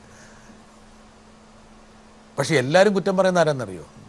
PC ജോർജ് 2 വാചകം പറഞ്ഞ ശേഷം അതിനെക്കുറിച്ചുള്ള പ്രതികരണം പറയുമ്പോൾ ഇതൊക്കെ മാണി സാറിൻ്റെ കളിയാണ്. അങ്ങനെ പറഞ്ഞില്ലെങ്കിലല്ലേ അത്ഭുതം, പറയണമല്ലോ. എന്ത് ഇല മുള്ള വീണാലും മുള്ള ഇല വീണാലും ഇലയ്ക്കല്ലേ വിഷം. എൻ്റെ പാർട്ടിപ്പെട്ട ആരെങ്കിലും പറഞ്ഞാൽ അവസാനം ഞാനല്ലേ അതിൻ്റെ ഉത്തരവാദിത്വം ഏൽക്കേണ്ടത്. നമ്മൾ 2 ആയി പോയല്ലോ അല്ലേ? അതെ, അപ്പം അതെ അതെ അതിങ്ങനെ പറയും. ഗുണവും ദൂഷ്യത്തിനും ഒക്കെ ഉത്തരവാദി ഞാനല്ലേ. ഈ PC ജോർജ് പറയുന്നതിന് മുഴുവൻ പാപഭാരം മാണി സാറിൻ്റെ മടിയിൽ കൊണ്ട് തിരികെ വെക്കാൻ വേണ്ടിയിട്ട് ഈ കോൺഗ്രസ്സുകാർ ഇങ്ങനെ രാവും പകലും ഇങ്ങനെ പ്രസംഗിച്ചുകൊണ്ടിരിക്കുമ്പോൾ മാണി സാറിന് ഈ ശത്രുവിനെ മിത്രത്തെക്കാൾ നന്നായി സ്നേഹിക്കണം എന്നുള്ള ബൈബിൾ വചനം ഇടയ്ക്കെങ്കിലും മറന്നു പോകില്ലേ? അല്ല, PC ജോർജിൻ്റെ പ്രസ്താവനകളെ പറ്റി ഞാൻ PC ജോർജിന് ഉപദേശം കൊടുത്തിട്ടുണ്ട്. ഉണ്ട്. ജോർജ് നമ്മുടെ പ്രസ്താവനകളിൽ മിതത്വം പാലിക്കണം. സൂര്യന് കീഴിലുള്ള എല്ലാ കാര്യങ്ങളിലേക്കും കമൻറ്റ് ചെയ്യാൻ പോയിട്ട് കാര്യമൊന്നും ഞാനങ്ങനെ ചെയ്യുന്നില്ലല്ലോ. വല്ല കുഴപ്പമുണ്ടോ? രണ്ടാമത്, എന്ത് സംസാരിച്ചാലും പ്രതിപക്ഷ ബഹുമാനത്തോടു കൂടി സംസാരിക്കാം. ഈ 2 ഉപദേശം ഞാൻ ജോർജിന് കൊടുത്തിട്ടുണ്ട്. എന്ത് ഉപദേശം കൊടുത്താലും PC ജോർജ് ആവുള്ളൂ. മാണി സാറിനും അറിയാം. എന്ത് ഉപദേശം തന്നാലും മിട്ടാസ് അല്ലാതിരിക്കുമോ? അതന്നെ ശരി. ഞാനല്ല ഒരു അപ്പം മാണി സാർ പറഞ്ഞത് ചുരുക്കം എന്ന് വെച്ചാൽ ഞാൻ ഉപദേശം കൊടുത്തു, പക്ഷെ മൂപ്പർ നന്നാകാനുള്ള അതല്ല, അത് വ്യക്തത. സ്വഭാവത്തിൽ മാറ്റം വരുത്താൻ ഞാൻ പറഞ്ഞതനുസരിച്ച് വാസിൽ ജോർജിൽ ഒരുപാട് മാറ്റങ്ങൾ വന്നിട്ടുണ്ട്. കുറച്ച് മാറ്റം വന്നു. ഒരു മുഴുവനായിട്ട് നമുക്ക് മാണി സാറിന്റെ പാർട്ടിയിലെ ഗണ്യമായൊരു വിഭാഗം, അല്ലെങ്കിൽ വലിയൊരു വിഭാഗത്തിന് ഇപ്പോഴും മാണി സാറിനോട് നമ്മുടെ തിരുവനന്തപുരം ഭാഷ പറഞ്ഞ കലിപ്പ. ഈ PC ജോർജിനെ ഇങ്ങനെ മടി വെച്ച് നടക്കുകയാണ്. മാണി സാറിൻ്റെ കയ്യിലൊരു വജ്രായുധമായിട്ടാണ് PC ജോർജിനെ ഉപയോഗിക്കുന്നത്. ശ്രീകൃഷ്ണൻ്റെ ആയുധം പോലെ ഇടയ്ക്ക് ഈ ചക്രം തിരിച്ചെറിയും, അത് ഞാൻ ചക്രം തിരിച്ച് മേടിച്ച് മടി വെക്കും, വീണ്ടും ഒരു ഏറെറിയും. ഇതങ്ങനെ നിഷ്കളങ്കമായ ആളൊന്നുമല്ല ശ്രീ മാണി സാറ്. അങ്ങനെയൊന്നുമല്ലല്ലോ. ജോർജിനെ സംബന്ധിച്ചിടത്തോളം ഞങ്ങൾ ജോർജിൻ്റെ പ്രസ്താവനകളെ പറ്റി കഴിഞ്ഞ പാർട്ടിക്കകത്ത് ചർച്ചാ വിഷയം വന്നു. ആ ചർച്ചയൊന്നും പൂർത്തീകരിക്കാൻ പറ്റില്ല. എന്ത് വേണം എന്നുള്ളതിനെ സംബന്ധിച്ച് ചർച്ച ചെയ്യാൻ ഞാനും PJ ജോസഫും കൂടെ ഞങ്ങൾ ചുമതലപ്പെട്ടിരിക്കുകയാണ്. എന്താണ് അപ്പം ഞങ്ങൾ ഇത് കഴിഞ്ഞ് ഞാനൊരു ലെറ്റർ കൊടുത്തിട്ടുണ്ട്. ഞാനും PJ ജോസഫും കൂടെ കൂടി ആലോചിച്ച് ജോർജിന് ലെറ്റർ കൊടുത്തു. ജോർജിന് ലെറ്റർ കൊടുത്ത് ഞാൻ പറഞ്ഞു ജോർജ് അത് വ്യാഖ്യാനിച്ചുകൊള്ളും, ആ ലെറ്ററിൻ്റെ കണ്ടൻറ്റ് ജോർജ് പറയും എന്ന് ഞാൻ പറഞ്ഞു. അത് ഞങ്ങൾ ഉണ്ടായിരിക്കല്ല, ജോർജിൻ്റെ ചില പ്രസ്താവനകൾ തിരുത്തേണ്ടതായിട്ടുണ്ട്. അത് ചൂണ്ടിക്കാണിച്ചുകൊണ്ട് ഏത് നിലയിൽ ചെയ്യണം എന്നുള്ളതിനെ സംബന്ധിച്ച് വളരെ വ്യക്തമായി PJ ജോസഫും കൂടെ ചേർന്ന് ഒരു ലെറ്റർ കൊടുത്തു. വ്യക്തമായിട്ട് മാണി സാറ് കത്ത് കൊടുത്തു. ആ കത്ത് മേടിച്ച് പോക്കറ്റിൽ ഇട്ടിട്ട് പിറ്റേ ദിവസം തന്നെ വീണ്ടും പുള്ളി പരിപാടി തുടങ്ങി. കുറച്ച് മാറ്റങ്ങളൊക്കെ ഉണ്ട്. എവിടെ മാറ്റം? ഈ മന്ത്രിസഭയിലെ നിരവധി മന്ത്രിമാർ ബിനാമികളെ വെച്ച് കൊള്ള നടത്തിക്കൊണ്ടിരിക്കുക എന്നുള്ള വലിയൊരു പ്രസ്താവന ഇറക്കി. 2 മന്ത്രിമാരുടെ പേര് പറഞ്ഞു. ശ്രീ തിരുവഞ്ചൂർ രാധാകൃഷ്ണന്റെ ബിനാമിയായിട്ടൊരു വ്യവസായിയുടെ പേര് പറഞ്ഞു. യഥാർത്ഥത്തിൽ ബീഡിപ്പടക്കം പിടിച്ചുകൊണ്ടിരിക്കുന്ന സമയത്ത് അമിട്ട് പിടിച്ചു തുടങ്ങി. ഇങ്ങനെയൊക്കെയുള്ള പ്രസ്താവനകൾ കൊണ്ടാണല്ലോ ഞങ്ങൾ ഈ കത്ത് കൊടുത്തത്. ജോർജ് ഞാൻ കത്ത് കൊടുത്തിട്ടുണ്ട്. ഞങ്ങൾ പാർട്ടി വളരെ ഗൗരവമായിട്ട് കണ്ടതുകൊണ്ടല്ലേ. അതിനുശേഷവും മാറ്റമില്ല എന്നാണ് ഞാൻ പറഞ്ഞത്. ഇല്ല എന്ന് പറയാൻ നോക്കിയല്ല. ജോർജിൽ അല്പമൊക്കെ മാറ്റം വന്നിട്ടുണ്ട്. വന്നിട്ടില്ലെങ്കിൽ ഞങ്ങളത് വീണ്ടും പരിശോധിക്കും. മാണി സാറ് ഇപ്പം അടുത്ത കാലത്ത് വീണ്ടും PC ജോർജ് വിവാദങ്ങൾ ഉണ്ടാക്കി. മന്ത്രിസഭയിൽ പ്രത്യേകിച്ച് തിരുവഞ്ചൂർ രാധാകൃഷ്ണനെ പൊട്ടിച്ചുകൊണ്ടിരിക്കുകയാണ്. പാവാ തിരുവഞ്ചൂരല്ലേ? ഏതാ തിരുവഞ്ചൂർ? ആള് സാധുവാണ്. തിരുവഞ്ചൂർ ആള് സാധുവാണോ? നമ്മളെല്ലാവരും സാധുക്കളല്ലാതെ അങ്ങനെ ഒരു വലിയ കുഴപ്പമില്ലല്ലോ. PC ജോർജ് പറയില്ല. PC ജോർജിന്റെ അഭിപ്രായങ്ങളും ഞാനിപ്പോൾ ഇവിടെ വെച്ച് ചർച്ച ചെയ്തിട്ട് കാര്യം. ഓക്കെ, ശരി. മാണി സാർ ഇപ്പോൾ UDFന്റെ ഭാഗമായിട്ട് നിൽക്കുകയാണ്. UDFന്റെ പോക്കിൽ ഏറ്റവും കൂടുതൽ മനസ്സ് ദുഃഖിക്കുന്ന ആൾക്കാർ UDF നേതാക്കൾ തന്നെയാണ്. കമ്മ്യൂണിസ്റ്റ് പാർട്ടിയുടെ പോക്കിനെ സംബന്ധിച്ച് കമ്മ്യൂണിസ്റ്റ് പാർട്ടി പ്രവർത്തകർക്ക് ദുഃഖമില്ലേ? അവരെപ്പോഴും പറയാറുണ്ട് ഇങ്ങനെ പോരാ, അതുപോരാ, ഇതുപോരാ. ഏത് പാർട്ടിയാണ് പെർഫെക്ഷൻ ഉള്ളത്? എല്ലാ പാർട്ടിയിലും ഡ്രോബാക്സ് കാണും. എപ്പോഴും സ്വയം വിമർശനം, അതാണല്ലോ ഏറ്റവും പ്രധാനപ്പെട്ട ഒരു കാര്യം. ഏത് പൊളിറ്റിക്കൽ പാർട്ടിയിലും സ്വയം വിമർശനം വേണം. ഞങ്ങളുടെ UDFനകത്ത് സ്വയം വിമർശനമുണ്ട്. UDFന്റെ ഇപ്പോഴത്തെ പോക്കിൽ മാണി സാറിന് കേരള കോൺഗ്രസിൽ സ്വയം വിമർശനമുണ്ട്. അപ്പം അതുകൊണ്ടാണ് നമ്മളിങ്ങനെയൊക്കെയുള്ള കാര്യങ്ങളെ സംബന്ധിച്ച് പറയുന്നത്. UDF സംവിധാനത്തെക്കുറിച്ച് ഞാൻ നേരത്തെ പുതാൻ പറഞ്ഞാൽ ഒരു പാർട്ടിയുടെ പോക്കിനെ കുറിച്ച് നമ്മൾ ചർച്ച ചെയ്യുമ്പോഴുള്ള കുഴപ്പമെന്ന് വെച്ചാൽ ആ പാർട്ടി എത്രത്തോളം പങ്ക് നമ്മുടെ നിർവഹണത്തിൽ ചെലുത്തുന്നുള്ളതനുസരിച്ചാണ്. ഇപ്പോൾ നമുക്ക് ഇഷ്ടപ്പെട്ടാലും ഇല്ലെങ്കിലും നമുക്ക് ആർക്കെങ്കിലും വിയോജിപ്പുണ്ടെങ്കിലും ഇല്ലെങ്കിലും കേരളത്തിൻ്റെ ഭരണ സംവിധാനം UDFൻ്റെയാണ്. UDF ആണ് കേരള ഭരണത്തെ നയിക്കുന്നത്. ആ UDFൻ്റെ പോക്കിനെക്കുറിച്ചാണ് സ്വാഭാവികമായിട്ടും ജനങ്ങൾക്ക് ആശങ്കകളുള്ളത്. ആ ആശങ്ക മാണി സാറ് പങ്കുവെക്കുന്നതോടൊപ്പം തന്നെ എന്ത് ചെയ്താലാണ് ഈ ആശങ്ക ദൂരീകരിക്കാൻ പറ്റുക? എനിക്കങ്ങനെ വലിയ ആശങ്കയൊന്നുമില്ല. UDF ജനങ്ങൾക്ക് വളരെ വിശ്വാസമുള്ള ഒരു സംവിധാനമാണ്. UDFിൽ ജനങ്ങൾക്ക് വിശ്വാസമുണ്ട്, ഈ ഗവൺമെൻറ്റിൽ വിശ്വാസമുണ്ട്, ഈ ഗവൺമെൻറ് തുടരണമെന്ന് ആഗ്രഹിക്കുന്നു ജനങ്ങൾ. പക്ഷേ ഇനിയും കൂടുതൽ മെച്ചമായ പ്രവർത്തനങ്ങൾ വേണമെന്നുള്ള അഭിപ്രായക്കാരനാണ് ഞാൻ. കൂടുതൽ മെച്ചമായ പ്രവർത്തനങ്ങൾ വേണമെന്ന് പറഞ്ഞുകൊണ്ട് ഇപ്പം മെച്ചമല്ല എന്നർത്ഥമില്ല. ഇപ്പം മെച്ചമാണ്, കൂടുതൽ മെച്ചപ്പെടണം. ഇപ്പം ഫസ്റ്റ് ക്ലാസ് ആണ്, അത് കൂടുതൽ ഡിസ്റ്റിങ്ഷൻ ആണ്. ഇതാണ് ഇതിൻ്റെ UDF ഗവൺമെന്റ് ഫസ്റ്റ് ക്ലാസ് ആണ്. ഫസ്റ്റ് ക്ലാസ്സിൽ നിൽക്കുകയാണ്, ഡിസ്റ്റിങ്ഷൻ ആയിട്ട് പ്രവർത്തിക്കും. എന്ന് പറഞ്ഞാൽ 100-ൽ 60 മാർക്ക് മാണി സാർ കൊടുക്കും. അല്ല, മാർക്ക് കൊടുക്കുന്നതിന്റെ അല്ല, ഫസ്റ്റ് ക്ലാസിന്റെ മാർക്ക് ഞാൻ പറയാം. ക്ലാസ് ഓരോരുത്തർക്ക് ഓരോ ചെയ്യുന്ന ഫസ്റ്റ് ക്ലാസ്. ഓക്കെ, ആ മാർക്ക് വെച്ച് നോക്കണ്ട. ഓക്കെ, ശരി, ഞാൻ വിട്ടു. പക്ഷേ അതായത് മാണി സാറിന്റെ മനസ്സ് അപ്പൊ വർക്ക് ചെയ്ത് അതറിയോ? ഇനി നാളെ ഈ പഹയൻ UDF ഗവൺമെന്റിന് 60 മാർക്ക് മാണി സാർ നൽകി എന്നും പറഞ്ഞ് വാർത്ത കൊടുക്കുമോ എന്നുള്ള അപ്പം മനസ്സിൽ സ്ട്രൈക്ക് ചെയ്യും. അതുകൊണ്ട് ഞാൻ ഫസ്റ്റ് ക്ലാസ് എന്ന് പറഞ്ഞാൽ 60 അല്ല, ഞാൻ ഫസ്റ്റ് ക്ലാസ് എന്റെ ഒരു ദോഷേക ദൃക്കിൽ പെട്ടെന്ന് ഒന്നാം തരം. ഓക്കെ, ശരി, അത് മികച്ചതാകണം, ഏറ്റവും ബെസ്റ്റ്. മാണി സാർ ഇതിനൊക്കെ ഇടയിലും ഈ ഒരു ഭരണത്തിന്റെ ദൗർഭാഗ്യകരമായി പറയുന്നത് ഗവൺമെന്റിനെ നയിക്കുന്ന മുഖ്യമന്ത്രി കോർണർ ചെയ്യപ്പെടുന്നു. മതിയായ സംരക്ഷണം, പിന്തുണ സ്വന്തം പാർട്ടിയിൽ നിന്ന് മുഖ്യമന്ത്രിക്ക് ലഭിക്കുന്നില്ല. ഒരുപക്ഷെ ഭരണത്തിന് ഏറ്റവും പ്രധാനപ്പെട്ട വിഘാതം അതാണെന്ന് മാണി സാറിനെ പോലെ ഈ മന്ത്രിസഭയിൽ ഘടകകക്ഷി നേതാവായിരിക്കുന്ന കുഞ്ഞാലിക്കുട്ടി ഉൾപ്പെടെയുള്ള ആൾക്കാർ പറയുന്നു. മാണി സാർ ആ പ്രതിസന്ധി കാണുന്നില്ലേ? ഒരു പ്രതിസന്ധി ഒന്നും ഞാൻ കാണുന്നില്ല. ഈ UDF സംവിധാനം കൊണ്ട് മാണി സാർ നേട്ടമല്ല കോട്ടമാണെന്ന് ഞാൻ പറയുന്നു. ഇൻവെർട്ടർ കോമ 2, കേരള കോൺഗ്രസിൻ്റെ പുനരേകീകരണത്തിൽ മാണി സാറിന് പാളിച്ച പറ്റിയെന്ന് ഞാൻ പറയുന്നു. ഒരുപക്ഷെ മാണി സാർ ചിന്തിച്ചതിൻ്റെ ആ ഗുണം ആ ഏകീകരണം കൊണ്ടുണ്ടായില്ല, പ്രതികൂലമായ ഒരു സാഹചര്യമാണ് ഉണ്ടായത് എന്നും ഞാൻ പറയുന്നു. മാണി സാർ എങ്ങനെ പ്രതികരിക്കും? അല്ലാതെ ഇപ്പോൾ ഇതൊക്കെ ഓരോന്നും ഓരോ ഒപ്പീനിയൻ. ഇപ്പം UDF UDFിൽ നമുക്ക് കേരള കോൺഗ്രസിൻ്റെ യോജിപ്പ്, അതുകൊണ്ട് പ്രയോജനം ഉണ്ടായില്ല എന്ന് യോജിപ്പ് എന്ന് പറയുന്നത് മാണി സാറെ 23 സീറ്റ് കൊണ്ട് ഒരുപക്ഷെ കേരള രാഷ്ട്രീയത്തിൻ്റെ മാണിക്യമായി നിന്ന കേരള കോൺഗ്രസ് ഈ പറയുന്ന വമ്പന്മാരായിട്ടുള്ള ശ്രീ KM മാണി, ശ്രീ PJ ജോസഫ്, ഏറെക്കുറെ വമ്പനായിട്ടുള്ള PC ജോർജും കൂടെ ഒരുമിക്കുന്നു. ആൻറ്റി ഇൻകംബൻസി സിൻഡ്രം ഉണ്ട്, ഒരു സർക്കാരിനെതിരെയുള്ള യുദ്ധം നയിക്കുന്നു. 2 അക്കത്തിലേക്ക് പോലും കേരള കോൺഗ്രസിന് മാറാൻ പറ്റുന്നില്ല. 9 എന്നുള്ള ഒരു സിംഗിൾ ഡിജിറ്റിൽ വന്ന് കേരള കോൺഗ്രസ് മാറുന്നു. നഷ്ടമല്ലേ മാണി സാർ? ലാഭനഷ്ടങ്ങൾ എപ്പോഴും നമ്മൾ നോക്കാൻ പാടില്ല. നഷ്ടം എന്ന് പറയുന്നത് എങ്ങനെയാണ്? നഷ്ടമായതുകൊണ്ട്, ലാഭമല്ലാത്തതുകൊണ്ട്. ഒന്ന്, ഒരു രാഷ്ട്രീയ കക്ഷിയെ സംബന്ധിച്ചിടത്തോളം അതിന് അർഹമായ സീറ്റുകൾ കിട്ടണം. കിട്ടുന്ന സീറ്റുകൾ ജയിക്കുകയും വേണം. നമ്മളിപ്പോൾ ചിലപ്പോൾ കാറ്റ് നമുക്ക് പ്രതികൂലമാകാം, അനുകൂലമാകാം.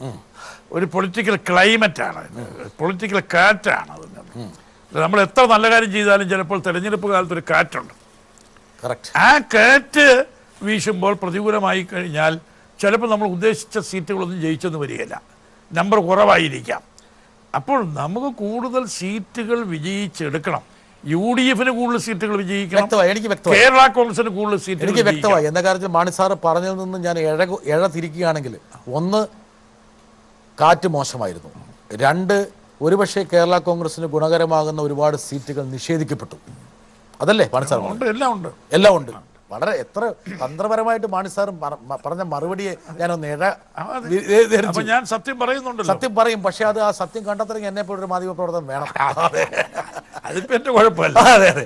അപ്പൊ തിരിച്ചപ്പോൾ കേരള കോൺഗ്രസിന് അർഹതപ്പെട്ട സീറ്റ് കിട്ടിയിട്ടില്ല. നല്ല സീറ്റ് നിഷേധിക്കപ്പെട്ടതിൻ്റെ പശ്ചാത്തലത്തിലാണ് ഇങ്ങനെ സംഭവിച്ചത്. കാറ്റ് മോശമായി. ഒരു ഘട്ടത്തിൽ കേരളത്തിലെ ഒരു പ്രധാന മതവിഭാഗത്തിൻ്റെ നേർ അവകാശിയായിരുന്ന കേരള കോൺഗ്രസിനെ മാറ്റി ഒരുപക്ഷെ തിരുവിതാംകൂറിൽ കോൺഗ്രസ് തന്നെ ആ സ്ഥാനം ഏറ്റെടുത്തതിൻ്റെ ഒരു പരിണതഫലമാണോ ഇന്ന് കേരള കോൺഗ്രസ് ഉണ്ടായിട്ടുള്ള വീഴ്ചയ്ക്ക് കാരണം? അതൊന്നുമല്ല. ആ അനാലിസിസ് തെറ്റാണ്. ഒരുപക്ഷെ സോണിയാഗാന്ധിയും ഉമ്മൻചാണ്ടിയും AK ആന്റണിയും ഒക്കെ ആ മറുവശത്ത് നിൽക്കുമ്പോൾ എന്തിനാണ് നമ്മൾ കേരള കോൺഗ്രസിനെ നമ്പാൻ പോകുന്നതെന്ന് ഈ പറഞ്ഞ തിരുവിതാംകൂറിലെ ഒരു ശരാശരി ക്രിസ്ത്യാനി ചിന്തിച്ചാൽ അവരെ തെറ്റു പറയാൻ പറ്റുമോ മാണി സാറേ? ഇത് നിങ്ങളുടെ ഈ ചോദ്യമല്ല, ഞങ്ങളൊരു മതരാഷ്ട്രീയ മതാധിഷ്ഠിത അല്ല, വർഗാസ് കർഷക, ഞങ്ങളൊരു വർഗരാഷ്ട്രീയ കക്ഷിയല്ല, മതാധിഷ്ഠിത രാഷ്ട്രീയ കക്ഷിയല്ല, സമുദായാധിഷ്ഠിത രാഷ്ട്രീയ കക്ഷിയല്ല. കേരള കോൺഗ്രസിന്റെ അധ്വാന വർഗ സിദ്ധാന്തം പ്രത്യയശാസ്ത്രം അഖിലേന്ത്യാ കക്ഷികൾക്ക് പോലും പ്രത്യയശാസ്ത്രമില്ല. ആ കാലത്താണ് ഒരു സംസ്ഥാന പാർട്ടിയായ കേരള കോൺഗ്രസ് വ്യക്തമായ ആ പ്രത്യയശാസ്ത്രത്താണ് ഞങ്ങൾ നിൽക്കുന്നത്. അല്ലാതെ ഏതെങ്കിലും മതത്തിൻ്റെയോ സമുദായത്തിൻ്റെയോ ആ നില. സമുദായങ്ങളെ നമ്മൾ ആദരിക്കുന്നു, ബഹുമാനിക്കുന്നു. സമുദായ നേതാക്കൾക്ക് ശക്തിയുണ്ട്, സ്വാധീനമുണ്ട്. പക്ഷെ നമ്മളെ സ്വാധീനമൊന്നും പറയിപ്പിക്കാൻ പാടില്ല. വ്യക്തമായി നമുക്ക് അവരുടെ സ്വാധീനവും നമുക്ക് സാർ വളരെ വ്യക്തമായി. അതായത് നഷ്ടങ്ങളുണ്ടാകും, കോട്ടങ്ങളുണ്ടാകും, കോട്ടമുണ്ടാകാനുള്ള കാരണം ഇതാണ്. ഇതൊക്കെ എനിക്ക് വ്യക്തമായി. എന്താ കാരണം വെച്ചാൽ ഇനി വീണ്ടും കോട്ടമുണ്ടാകാനുള്ള സാധ്യത വരാൻ പോവുകയാണ്. ലോക്സഭാ തെരഞ്ഞെടുപ്പ് വരുന്നു. അല്ല, അത് കോട്ടം വരണമെന്ന് ആര് പറഞ്ഞു? കോട്ടം വരുമെന്ന് ഇന്നത്തെ സാഹചര്യത്തിൽ എന്തൊക്കെ പറഞ്ഞാലും മാണി സാർ ഇനി എത്രത്തോളം ശക്തിയോടെ എൻ്റെ അടുത്ത് വാദിക്കാൻ ശ്രമിച്ചാലും സമർത്ഥമായ പ്രതിപാദനങ്ങളിലൂടെ സത്യത്തെ ഒന്ന് മാറ്റി ട്വിസ്റ്റ് ചെയ്യാൻ ശ്രമിച്ചാലും UDF കേരള കോൺഗ്രസിന് ഒരു ലോക്സഭാ സീറ്റ് മാത്രമേ മത്സരിക്കാൻ വേണ്ടി കിട്ടുള്ളൂ. കേരള കോൺഗ്രസ് അതിപ്പോൾ എന്തിനാണ് നമ്മളിപ്പോൾ ഇവിടെ വെച്ച് പറയുന്നത്? തിരഞ്ഞെടുപ്പ് വരട്ടെ, സമയം വരട്ടെ. ആ സമയം വരുമ്പോഴല്ലേ ഞങ്ങൾ നെഗോഷിയേറ്റ് ചെയ്യുന്നത്. കേരള കോൺഗ്രസിൽ നിന്ന് നെഗോഷിയേറ്റിംഗ് കമ്മിറ്റി വെക്കും. ഞങ്ങൾ കോൺഗ്രസോട് നെഗോഷിയേറ്റ് ചെയ്യും. അർഹമായ സീറ്റുകൾ ഓരോ കക്ഷിയും ചോദിക്കും. അർഹമായ സീറ്റുകൾക്ക് വേണ്ടിയുള്ള നെഗോഷിയേഷൻ നടക്കും. അത് വരട്ടെ. ഇപ്പം ഇവിടെ വെച്ച് പറഞ്ഞിട്ട് കാര്യം. ഓക്കെ, അപ്പം ഒന്നാകാം, ഒന്നിലേറെയാകാം. അവിടെയും മാണി സാർ ആകാമെന്നുള്ളതല്ലോ, ഒന്നിലേറെ സീറ്റുകൾക്കുള്ള യോഗ്യതയും അർഹതയും കേരള കോൺഗ്രസിനുണ്ട്. ഒരു സീറ്റ് മതിയെന്ന് PC ജോർജ് പറഞ്ഞ് പുലിവാലി പിടിച്ചിരിക്കുക. അല്ല, അതൊക്കെ വേറെ. അത് ഞാൻ അതിനൊന്നും മറുപടി കൊടുത്തല്ലോ. അത് കൊടുത്തു. ഒരു സീറ്റ് മാണി സാറിന് ഒരു ഗുണം എന്ന് വെച്ചാൽ മാണി സാറിന് അറിയാം മീഡിയയിലൂടെ ഒരു രാഷ്ട്രീയ പ്രവർത്തനം നടത്താൻ പറ്റില്ല എന്ന് മാണി സാറിന് അറിയാം. അതിൽ ഒരു സീറ്റല്ല, അത് പറഞ്ഞ് തെറ്റാണ്. PC ജോർജ് പറഞ്ഞ് തെറ്റാണ്. ഈ പറഞ്ഞ ധനമന്ത്രി എന്നതിലുള്ള ജൈത്രയാത്ര നടത്തിക്കൊണ്ടിരിക്കുകയാണ്. സ്വാഭാവികമായിട്ടും മാണി സാറിനെ ഉറ്റുനോക്കുന്ന ആൾക്കാരുണ്ട്. മാണി സാറിൻ്റെ ദിവസങ്ങൾ ഇനി വരാൻ പോവുകയാണ്. അസംബ്ലിയിൽ മാണി സാറിൻ്റെ പെർഫോമൻസ് എങ്ങനെയാണ് കേരളത്തിൻ്റെ സാമ്പത്തിക ഭൂമികയെ മാറ്റിമറിക്കാൻ പോകുന്നത് ഒക്കെ ആൾക്കാർ നിരീക്ഷിച്ചുകൊണ്ടിരിക്കുകയാണ്. ഇതിനിടയിൽ ഒരാൾക്ക്, മാണി സാറിനോട് വളരെ സ്നേഹമുള്ള ഒരാൾക്ക് മാണി സാറിൻ്റെ മുമ്പിൽ പ്രത്യക്ഷപ്പെട്ടുകൊണ്ട് ചോദ്യം ചോദിക്കണമെന്ന് ആഗ്രഹമുണ്ട്. ബഡ്ജറ്റിൻ്റെ പണിപ്പുരയിലായിരിക്കും. ഞാനാണെങ്കിൽ അങ്ങയുടെ ബഡ്ജറ്റിനെ എങ്ങനെയൊക്കെ വിമർശിക്കാമെന്ന് ഇപ്പോഴേ ആലോചിച്ച് തുടങ്ങിയിരിക്കുക. പക്ഷെ ഒരു കാര്യം വളരെ വ്യക്തമാണ്, കേരളത്തിലെ ഏറ്റവും തഴക്കവും പരിചയമുള്ള ധനകാര്യമന്ത്രി അങ്ങ് തന്നെയാണ്. ഏറ്റവും കൂടുതൽ ബഡ്ജറ്റ് അവതരിപ്പിച്ചു എന്നുള്ളത് മാത്രമല്ല, LDFൻ്റെയും UDFൻ്റെയും കൂടെ നിന്ന് ബഡ്ജറ്റ് അവതരിപ്പിച്ചിട്ടുണ്ട്. കൗതുകത്തിന് ചോദിക്കട്ടെ, ആദ്യത്തെ ബഡ്ജറ്റ് അവതരിപ്പിച്ചപ്പോൾ എന്തായിരുന്നു മനസ്സിൽ? ഇന്നത്തെ ബഡ്ജറ്റിനെ കുറിച്ച് ഞാൻ ചോദിക്കുന്നില്ല. പക്ഷേ ഉമ്മൻചാണ്ടി സർക്കാരിൻ്റെ അവസാനത്തെ ബഡ്ജറ്റ് ആയിരിക്കും ഇത്. അങ്ങയുടെ അവസാനത്തെ ബഡ്ജറ്റ് ആയിരിക്കട്ടെ. അല്ലെങ്കിൽ അങ്ങെന്തിനാ ബഡ്ജറ്റ് അവതരിപ്പിക്കുന്നത്? അങ്ങയ്ക്ക് വേണ്ടി വേറെ ആരെങ്കിലും ബഡ്ജറ്റ് അവതരിപ്പിച്ചാലെന്ത്? പക്ഷേ ഈ ബഡ്ജറ്റ് ഉമ്മൻചാണ്ടി സർക്കാരിൻ്റെ അവസാനത്തെ ബഡ്ജറ്റാണെന്ന് പറഞ്ഞാൽ അങ്ങത് പാടെ തള്ളിക്കളയൂ. മാണി സാറേ, ഈ ചോദ്യത്തിൽ നമുക്കൊരു കയ്യടി കൊടുക്കാൻ പറ്റുമോ? നല്ല സമർത്ഥമായൊരു ചോദ്യമാണ്. ഇതിനെ കയ്യടി കൊടുക്കുന്നത് വേണ്ട, ആവശ്യം എനിക്ക് മനസ്സിലായില്ല. ഒരു അപകടത്തിൽ ചാടാൻ മാണി സാറ് തയ്യാറല്ല. ഐസക്ക് സമർത്ഥന അല്ലേ? അതായത് ചൂണ്ട എറിയുന്ന പോലെയാണ് ചോദ്യം ചോദിച്ചത്. അത് ഒരു ചൂണ്ടയല്ല, പല ചൂണ്ടകൾ കുച്ചി കെട്ടിയിട്ടിരിക്കുകയാണ്. ആള് വല്ലാത്ത പഹയൻ തന്നെ. പിന്നെ ഞങ്ങള് എന്റെ സ്നേഹിതരല്ലേ, എനിക്ക് അദ്ദേഹത്തിന്റെ ഗുണവും എല്ലാം അറിയാമല്ലോ. മാത്രമല്ല മാണി സാറിൽ നിന്ന് പലതും പഠിച്ചിട്ടുണ്ടെന്നുള്ള കാര്യം ഇപ്പൊ മാണി സാറ് മനസ്സിലാക്കി. ഓക്കെ, ഇനി ഡോക്ടർ തോമസ് ഐസക് ചോദിച്ചത്, ശ്രീ ഉമ്മൻചാണ്ടി സർക്കാരിന്റെ അവസാനത്തെ ബജറ്റാണോ താങ്കൾ അവതരിപ്പിക്കാൻ പോകുന്നത്? ഉമ്മൻചാണ്ടി സർക്കാരിന്റെ അവസാനത്തെ ബഡ്ജറ്റ് അല്ലല്ലോ, കാലാവധി വരെ പൂർത്തിയാക്കുന്നൊരു ഗവൺമെന്റായത്. ആകാതിരിക്കാൻ വേണം. പിന്നെ അത് ഇനി എത്ര ബഡ്ജറ്റുകൾ അവതരിപ്പിക്കാൻ മാണി സാർ പറഞ്ഞിരുന്നു രാഷ്ട്രീയത്തെ അങ്ങനെയൊന്നും പ്രവചിക്കാൻ പറ്റില്ല. അതിപ്പം വേറൊരു കാര്യം, അതൊരു ജനറൽ സ്റ്റേറ്റ്മെന്റ് അല്ലേ. അത് ആർക്കാ നമുക്ക് എന്തെങ്കിലും പ്രവചിക്കാൻ ഒക്കുമോ?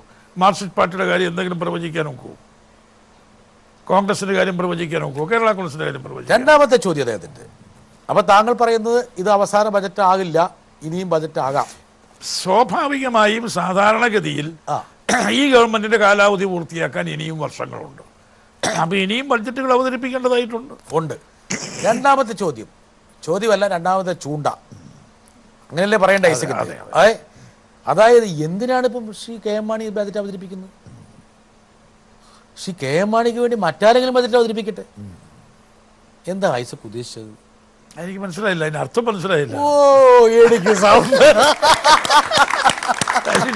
അതിന്റെ അർത്ഥം മനസ്സിലായി,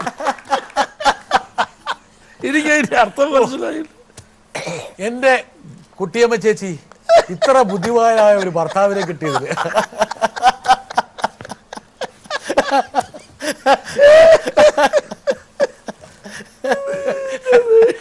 ഓ അപാരം.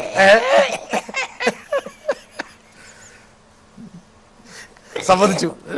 ഞാൻ ഈ കാൽക്കൽ ഒന്ന് തൊട്ട് ഒന്ന് തലയെ വന്നിക്കണം എന്നുവെച്ചാല് ഈ ഒരു ചോദ്യം ചോദിച്ചോളൂ, ഇങ്ങനെ മറുപടി പറയാം മാണി സാറിന് മാത്രമേ പറ്റുള്ളൂ.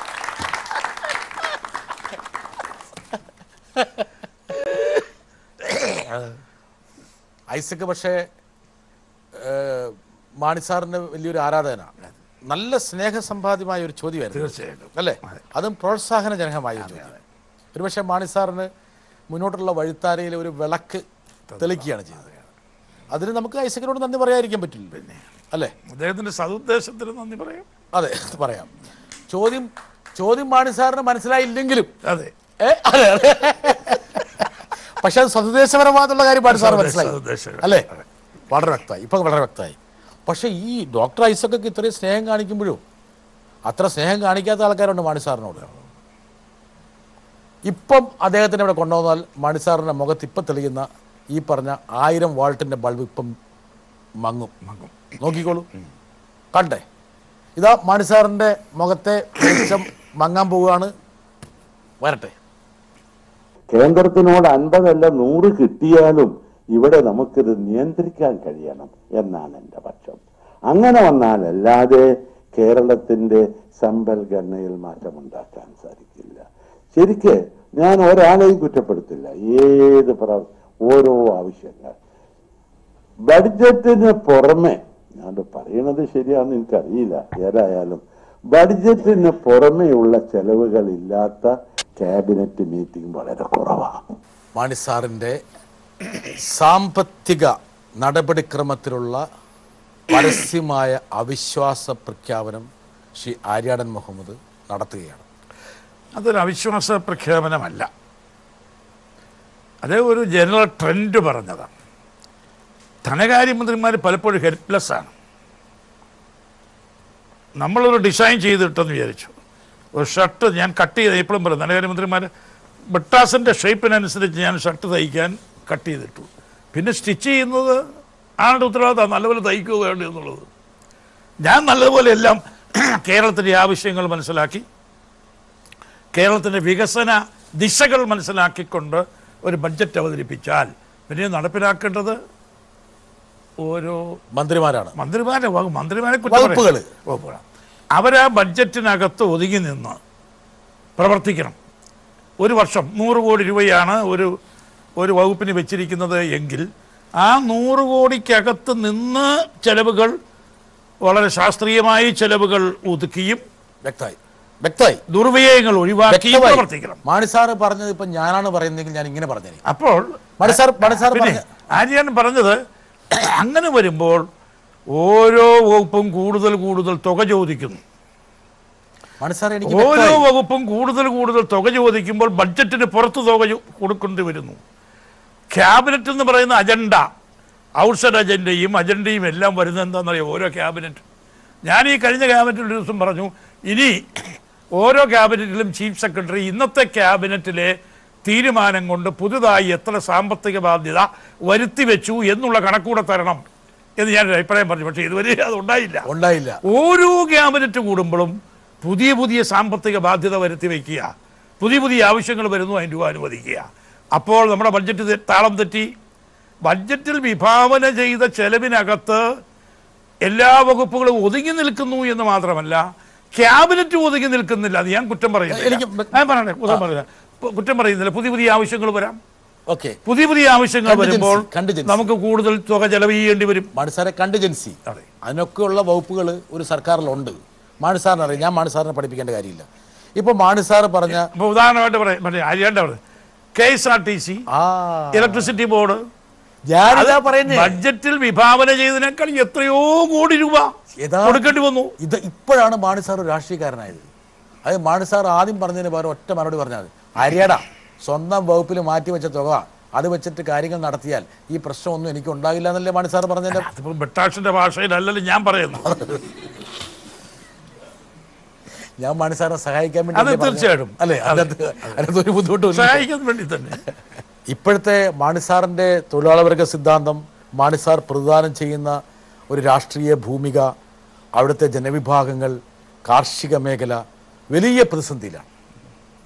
റബ്ബറിൻ്റെ വിലയിടിവ്, കസ്തൂരി രംഗൻ റിപ്പോർട്ട്. റബ്ബറിൻ്റെ വിലയിടിവ്, പാമ്പ് കടിയേറ്റവൻ്റെ തലയിൽ ഇടിവെട്ടി. അതിന് യാതൊരു സംശയമില്ല, ഞങ്ങളതിനെ ഓപ്പണായിട്ട് പറഞ്ഞിരിക്കുന്നതാണല്ലോ. റബ്ബറിൻ്റെ വിലയിടിവ് അത് പരിഹരിക്കാൻ കേന്ദ്ര ഗവൺമെൻറ് നടപടി എടുക്കണം. ഇന്നത്തെ ഇറക്കുമതി നയങ്ങൾ തിരുത്തണം. ഞങ്ങൾ പറഞ്ഞതിന് ഫലം ഉണ്ടായെന്ന് തോന്നുന്നു. എന്താ ധനകാര്യ വകുപ്പ് പറഞ്ഞിട്ടുണ്ട്. വാണിജ്യ മന്ത്രാലയം ഞങ്ങളത് പറയുന്നത് കേരള കോൺഗ്രസ് പറഞ്ഞുകൊണ്ട് ഞാൻ പറയുന്നില്ല. ഞങ്ങളുടെ അഭിപ്രായം എന്ന് പറഞ്ഞാൽ ജനങ്ങളുടെ ഒരു അഭിപ്രായം, കർഷകരുടെ ഒരു അഭിപ്രായം, കേരള കോൺഗ്രസ് മുന്നോട്ട് വെച്ചൊരു അഭിപ്രായം. അതനുസരിച്ചാണ് വാണിജ്യ മന്ത്രാലയം അതനുസരിച്ച് റെക്കമെൻഡ് ചെയ്തിരുന്നു. റബ്ബറിൻ്റെ ഇറക്കുമതി പാടില്ല. കസ്തൂരി രംഗൻ റിപ്പോർട്ട് നടപ്പാക്കാൻ അത് വാണിജ്യ മന്ത്രാലയം ധനമന്ത്രാലയത്തിന് കൊടുത്തെങ്കിലും ധനമന്ത്രാലയം അത് ഫ്രീസ് ചെയ്തിരിക്കുകയായിരുന്നു. പക്ഷെ അതിനെതിരെ വിമർശനം വന്നു. ഇപ്പോൾ ധനമന്ത്രാലയം പറഞ്ഞിട്ടുണ്ട് ഞങ്ങളിത് പരിഗണിക്കുമെന്ന് പറഞ്ഞു. അപ്പോൾ നമുക്ക് റബ്ബറിനൊക്കെ വില വർദ്ധിക്കണമെങ്കിൽ ഇന്നത്തെ ഇറക്കുമതി നയങ്ങൾ മാറ്റം വേണം. ഇറക്കുമതി പാടില്ല, ഇറക്കുമതി തീരുവ കൂട്ടിവയ്ക്കണം. മാണിസാറെ, ഒരു രാഷ്ട്രീയ ചിത്രം നമുക്ക് വ്യക്തമായി വരുന്നതിൻ്റെ ഒരു കാരണം എന്ന് വെച്ചാൽ ഈ വലിയ മേഖലകളിൽ, ഈ പറഞ്ഞ മേഖലകളിൽ ഈ റബ്ബറിൻ്റെ വിലയിടിവിനോടൊപ്പം തന്നെ ഈ കസ്തൂരി രംഗൻ റിപ്പോർട്ടും കൂടി വലിയ ആകൃതി ഉണ്ടായിട്ടുണ്ട്. അതൊരു സംഘർഷത്തിലേക്ക് പോയിക്കൊണ്ടിരിക്കുക. കസ്തൂരി രംഗന് പാരിസ്ഥിതിക ലോല പ്രദേശമായി പ്രഖ്യാപിച്ചിട്ടുള്ള 123 വില്ലേജിൽ ബഹുഭൂരിപക്ഷം വില്ലേജുകളും ജനവാസ കേന്ദ്രങ്ങളാണ്, കൃഷിയിടങ്ങളാണ്. അപ്പം കസ്തൂരി രംഗൻ്റെ പാരിസ്ഥിതിക ലോല ശുപാർശ നമുക്ക് സ്വീകാര്യമല്ല. അത് തള്ളിക്കളയണം, അത് തിരുത്തണം. യഥാർത്ഥ ജനവാസ കേന്ദ്രങ്ങളെ സാംസ്കാരിക മേഖലകളാക്കി മാറ്റണം. അതിനിപ്പോൾ വനപ്രദേശമായിട്ട് പാരിസ്ഥിതിക ലോല പ്രദേശമായി പ്രഖ്യാപിച്ചിരിക്കുന്നു. നമുക്ക് കൃഷിക്കാർക്ക് വളരെ ദൂഷ്യമാണ്. അപ്പോൾ അതിലൊക്കെ തിരുത്തൽ വേണം. അത് നമ്മൾ ഉറക്കെ കേരള കോൺഗ്രസ് കസ്തൂരി രംഗൻ റിപ്പോർട്ടിനെതിരെ ശക്തമായ നിലപാടെടുക്കുകയും കസ്തൂരി രംഗൻ റിപ്പോർട്ടിൻ്റെ കർഷക വിരുദ്ധ വ്യവസ്ഥകൾ ഞങ്ങൾ ചൂണ്ടിക്കാണിക്കുകയും ചെയ്തിട്ടുണ്ട്. ആ വ്യവസ്ഥകൾ തിരുത്തുന്നതിന് വേണ്ടി ശക്തമായ നിലപാട് സ്വീകരിച്ചിട്ടുണ്ട്. മാണിസാറെ, നമ്മളിപ്പോൾ ഒരുപാട് നേരമായിട്ട് രാഷ്ട്രീയം, UDF പൊളിറ്റിക്സ്, മാണിസാർ എന്നുള്ള രാഷ്ട്രീയ നേതാവിൻ്റെ അനാട്ടമി ഇതൊക്കെ നടത്തി. പക്ഷെ ഇതിനിടയിൽ ഒരുപക്ഷെ നമ്മുടെ പ്രേക്ഷകർ ചിന്തിക്കുന്നുണ്ടാവും JB ജംഗ്ഷൻ അങ്ങനെ അതിൽ മാത്രം ഒതുങ്ങാൻ പാടില്ല. അപ്പോൾ അതിൽ നിന്ന് ഒരു അല്പം ഒരു ഡീവിയേഷൻ എടുക്കണമെങ്കിൽ അതിന് പറ്റിയ ഒരാൾ വേണം. അതിനൊരു പറ്റിയ ആളെ ഞാൻ കൊണ്ടുവരുന്നുണ്ട്. വരട്ടെ. ഹലോ അച്ഛാ, ഞാൻ എപ്പോഴും ചോദിക്കണമെന്ന് തോന്നിയ ഒരു ചോദ്യം ഇത്. അതായത് എത്ര ലേറ്റ് ആയിട്ട് അച്ചാച്ചൻ വന്നാലും, എത്ര ഫങ്ഷൻസ് കൂടിയിട്ട് വന്നാലും അച്ചാച്ചൻ എപ്പോഴും പറയുന്ന ഒരു കാര്യമാണ്, കുട്ടിയമ്മയുടെ ചോറും മോരും കഴിച്ചാലേ ഉറക്കം ചോന വരത്തുള്ളൂ. ആ ചോറും മോരിലുള്ള മാജിക് എന്താ അച്ഛാ? 2 മാജിക്കുണ്ട്. മകൻ ജോസ് കെ മാണിയുടെ ഭാര്യ, അതെ, പറഞ്ഞ നിഷ പറഞ്ഞൊരു വലിയൊരു കാര്യമുണ്ട്. മാജിക് ഒന്ന് കുട്ടിയമ്മയുടെ ചോറും മോരുമാണ്. എനിക്ക് ചോറും മോരും ഇഷ്ടമാണ്, വേറെ അമ്മമാരുടെ അല്ല. അല്ല അല്ല അവസാനം ഇച്ചിരി മോര് കൂട്ടിയൊരു ചോറൊന്ന് വലിയ ഇഷ്ടമാണ്. കുട്ടിയമ്മയുടെ ആ ചോറും ആ മോരും ചോറും എന്ന് പറയുന്നത്, കുട്ടിയമ്മ പ്രത്യേകിച്ച് എൻ്റെ ടേസ്റ്റ് അനുസരിച്ചൊക്കെ ഭക്ഷണമൊക്കെ കൊണ്ടുവന്ന് വെക്കുക. എത്ര ലേറ്റ് ആയിട്ട് വന്നാലും കുട്ടിയമ്മയുടെ ആ ഒരുക്കി വെച്ചിരിക്കുന്ന ആ ഭക്ഷണം അല്പമെങ്കിലും ഞാൻ കഴിക്കും, കഴിച്ചിട്ട് പോകും. അതിലെന്തോ കുട്ടിയമ്മ കൈവശം തന്നതാണ് ഇപ്പം നിഷ പറഞ്ഞതിന്റെ അർത്ഥം.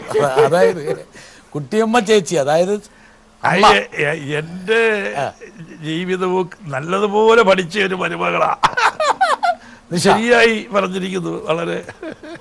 പക്ഷേ ഈ കുട്ടിയമ്മ ചേച്ചിയെ സമ്മതിക്കണം. എന്താ കാരണം എന്ന് വെച്ചാൽ ഈ പറഞ്ഞ ഈ കാച്ചിയ മോരിൽ അല്ലേ, മോര് കാച്ചിയല്ലേ, അതിൽ ഈ കേരള രാഷ്ട്രീയത്തിൻ്റെ അധികായകനെ കുരുക്കിയിടാൻ പറ്റുന്ന ഒരു വീട്ടമ്മ ചെറിയ കാര്യമല്ല. ഞാൻ ഒരു വാസ്തവം കൂടി പറയട്ടെ. മാണി സാർ, ഈ അഭിമുഖം സംപ്രേഷണം ചെയ്ത് കഴിഞ്ഞാൽ ഒരുപാട് കുടുംബങ്ങളിൽ ഭാര്യമാർ മോര് കാച്ചി തുടങ്ങും. ഒരുപാട് കുടുംബങ്ങളിൽ മാത്രമല്ല, ഒരുപാട് മന്ത്രിമന്ദിരങ്ങളിൽ മന്ത്രി ധർമ്മ പത്നികൾ മോര് കാച്ചി തുടങ്ങും. അതിനുള്ള സാധ്യത കാണുന്നുണ്ട്. എന്നാൽ ഈ മാജിക് വർക്ക് ചെയ്യുന്ന, അതായത് മാണി സാറിൻ്റെ മുകളിൽ ഈ മോര് കൊണ്ട് മാജിക് വർക്ക് ചെയ്യുന്ന ആളെ ഇപ്പൊ കൊണ്ടുവരേണ്ട സമയമായിരിക്കും. കുട്ടിയമ്മ ചേച്ചിയെ കൊണ്ടുവരണം. വരട്ടെ. കുഞ്ഞുമാണിക്ക, കല്യാണം കഴിഞ്ഞ ഉടനെ തന്നെ നമ്മൾ രണ്ടുപേരും കൂടെ പല സ്ഥലങ്ങളിലൊക്കെ പോവുകയും വേളാങ്കണ്ണിക്ക് പോയി പല സിനിമകൾ കാണാൻ പോയി, അതിൽ പിന്നെ എല്ലാവരുടെയും വീടുകളിൽ കൂടി എല്ലാം പോയി. അങ്ങനെ 2-3 ആഴ്ച നമ്മൾ ചിലവാക്കിയില്ലേ?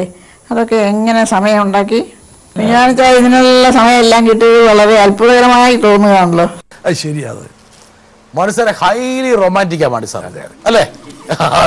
ഞാൻ ആ രാഷ്ട്രീയം എന്ന് പറയും, എനിക്ക് ഊണും ഉറക്കവുമില്ലാതെ ഞാൻ ഇങ്ങനെ രാഷ്ട്രീയത്തിൽ അങ്ങ് ഇൻവോൾവ് ചെയ്തുകൊണ്ട് അങ്ങ് നല്ല സന്ദർഭത്തിലാണ് ഞാൻ കല്യാണം കഴിക്കുന്നത്. അങ്ങനെ കല്യാണം കഴിച്ച ഇടയിലും ഒരു പൊതുപ്രവർത്തകൻ, ഞാൻ കല്യാണം കഴിക്കാൻ ചെന്നപ്പോഴേ ഞാൻ കുട്ടിയമ്മയോട് ചോദിച്ചു, ഞാൻ രാഷ്ട്രീയ പ്രവർത്തകനാണ്, അത് മനസ്സിലാക്കിക്കോണം. എന്നെ കല്യാണം കഴിച്ചാൽ എപ്പോഴും എന്നെ കിട്ടിയെന്ന് വരികയില്ല, എപ്പോഴും ഞാൻ കൂടെ എപ്പോഴും സമീപത്തിരിക്കണം എന്ന് വരികയില്ല. എനിക്കത് ഇഷ്ടമാണ്, രാഷ്ട്രീയക്കാരെ പൊതുപ്രവർത്തകരെ എനിക്ക് ഇഷ്ടമാണ്. അങ്ങനെ പറഞ്ഞാൽ കല്യാണം കഴിച്ചത്. അപ്പം ഈ പറഞ്ഞത്, ഞാനിങ്ങനെ ഈ ജോലി തിരക്കിന് ഇടയിലും അവിടെ വരുന്നു. ജോലി തിരക്കിനിടയിൽ വന്നിട്ടും ഞാൻ കുടുംബകാര്യങ്ങളൊക്കെ അന്വേഷിക്കുന്നുണ്ട്. എങ്ങനെ സമയം കണ്ടെത്തുന്നു എന്നുള്ളതാണ്. ഞാൻ അതിനു വേണ്ടിയും ശ്രദ്ധിക്കുന്നുണ്ട്. എപ്പോഴും കുടുംബത്തെയും ജോലി തിരക്കിന് കുറേ സമയം, അല്പസമയം കിട്ടുന്ന സമയം ഭാര്യയോടുകൂടി കുടുംബത്തോടു കൂടി ഒക്കെ ഇരിക്കുക. ഭാര്യ വിളമ്പി വെച്ചിരിക്കുന്ന ഭക്ഷണം കഴിക്കുക. ഒരു ദിവസം എന്നോട് കുട്ടിപ്പ ചോദിച്ചു, ഇതൊക്കെ പറഞ്ഞാലും കുട്ടിപ്പ ഒരു ദിവസം ചോദിച്ചു, ഞാനിങ്ങനെ ഈ ഭക്ഷണം കഴിക്കുമ്പോൾ എന്താണെന്ന് ഭക്ഷണം കഴിക്കാൻ നോക്കിയില്ല, അതിൻ്റെ ടേസ്റ്റ് നോക്കിയില്ല. അപ്പോൾ വേറെ വിചാരം രാഷ്ട്രീയം, അവിടെ പുറത്ത് ആളെ നിൽക്കുന്നു, നമ്മളെ കാണാനായിട്ട് നിവേദകർ വന്നിരിക്കുക. അയ്യോ, ഞാനിപ്പോൾ ഇതെങ്ങനെയാണ് കഴിച്ചാൽ നമ്മൾ നേരം പോയി, അപ്പം നിന്നോണ്ടൊക്കെ കഴിക്കും. അപ്പോൾ ഒരു ദിവസം കുട്ടിയമ്മ പറഞ്ഞു, എൻ്റെ കുഞ്ഞുമാണിച്ച ഇത് ഈ മേശപ്പുറത്ത് വെച്ചിരിക്കുന്ന ഭക്ഷണം എന്താന്ന് കൂടെയെങ്കിലും നോക്ക്. അങ്ങനെയൊക്കെ ഇടയ്ക്ക് പരിഭവം പറയാറുണ്ട്. എങ്കിലും പൊതുവേ കുട്ടിയമ്മയ്ക്ക് ഒരു പരാതിയില്ല, പരിഭവവും ഇല്ല. യഥാർത്ഥത്തിൽ ഈ രാഷ്ട്രീയക്കാരുടെ ഭാര്യമാരിൽ ഭർത്താവിനോട് ഒരു പരിഭവം ഇല്ലാത്ത ഒരു ഭാര്യയെ ഞാൻ കണ്ടെത്തുന്നത് കുട്ടിയമ്മ ചേച്ചിയിലാണ്. നിറഞ്ഞ സൗഹൃദം. അത് മാത്രമല്ല, കുട്ടിയമ്മ ചേച്ചി വന്നപ്പോൾ മാണി സാറിന്റെ മുഖത്ത് എന്താണ് ഉണ്ടായ ഹൈലി റൊമാൻറ്റിക് ആയിട്ട് പറഞ്ഞില്ലേ, ഞാൻ ഈ ജോലി തിരക്കിനിടയിലൊക്കെ കുട്ടിയമ്മയായിട്ട് ഹണിമൂണിന് പോയി. അപ്പൊ ഞാൻ ഓർക്കുക, ഞങ്ങളുടെ ഹണിമൂണിങ്ങിന്റെ ആദ്യത്തെ, ഞങ്ങളുടെ പഴയ കാലത്തൊക്കെ, ഇപ്പോഴൊക്കെ അല്ലേ സ്വിറ്റ്സർലൻഡിനൊക്കെ പോകും.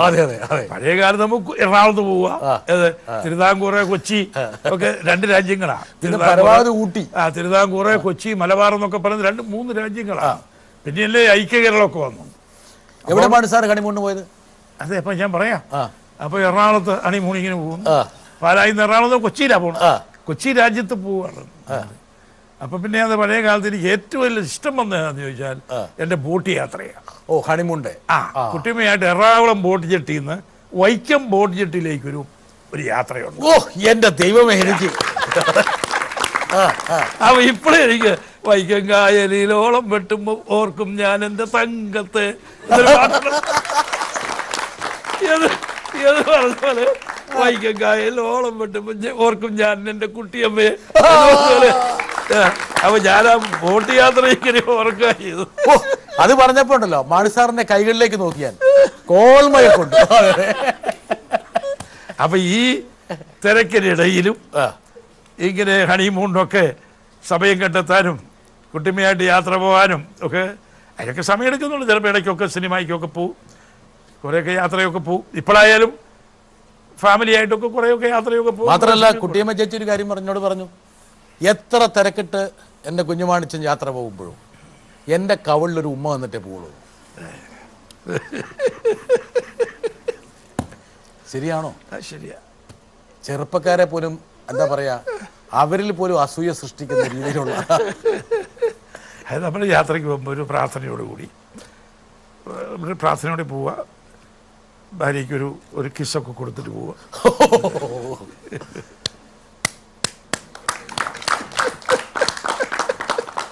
അപ്പം മാണി സാറെ ഇന്ന് കേരളത്തിൽ ജീവിച്ചിരിക്കുന്നവരിൽ ഭാര്യയെ ഏറ്റവും കൂടുതൽ ഉമ്മ വെച്ച ഒരാൾ മാണി സാറായിരിക്കും.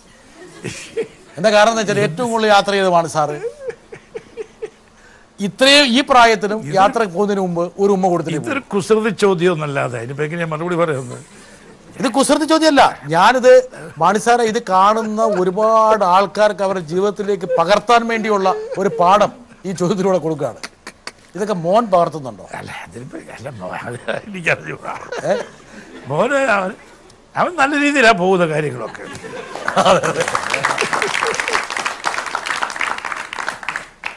രംഗപ്രവേശനം ചെയ്യാൻ വേണ്ടി അദ്ദേഹം കാത്തിരിക്കുകയാണ്.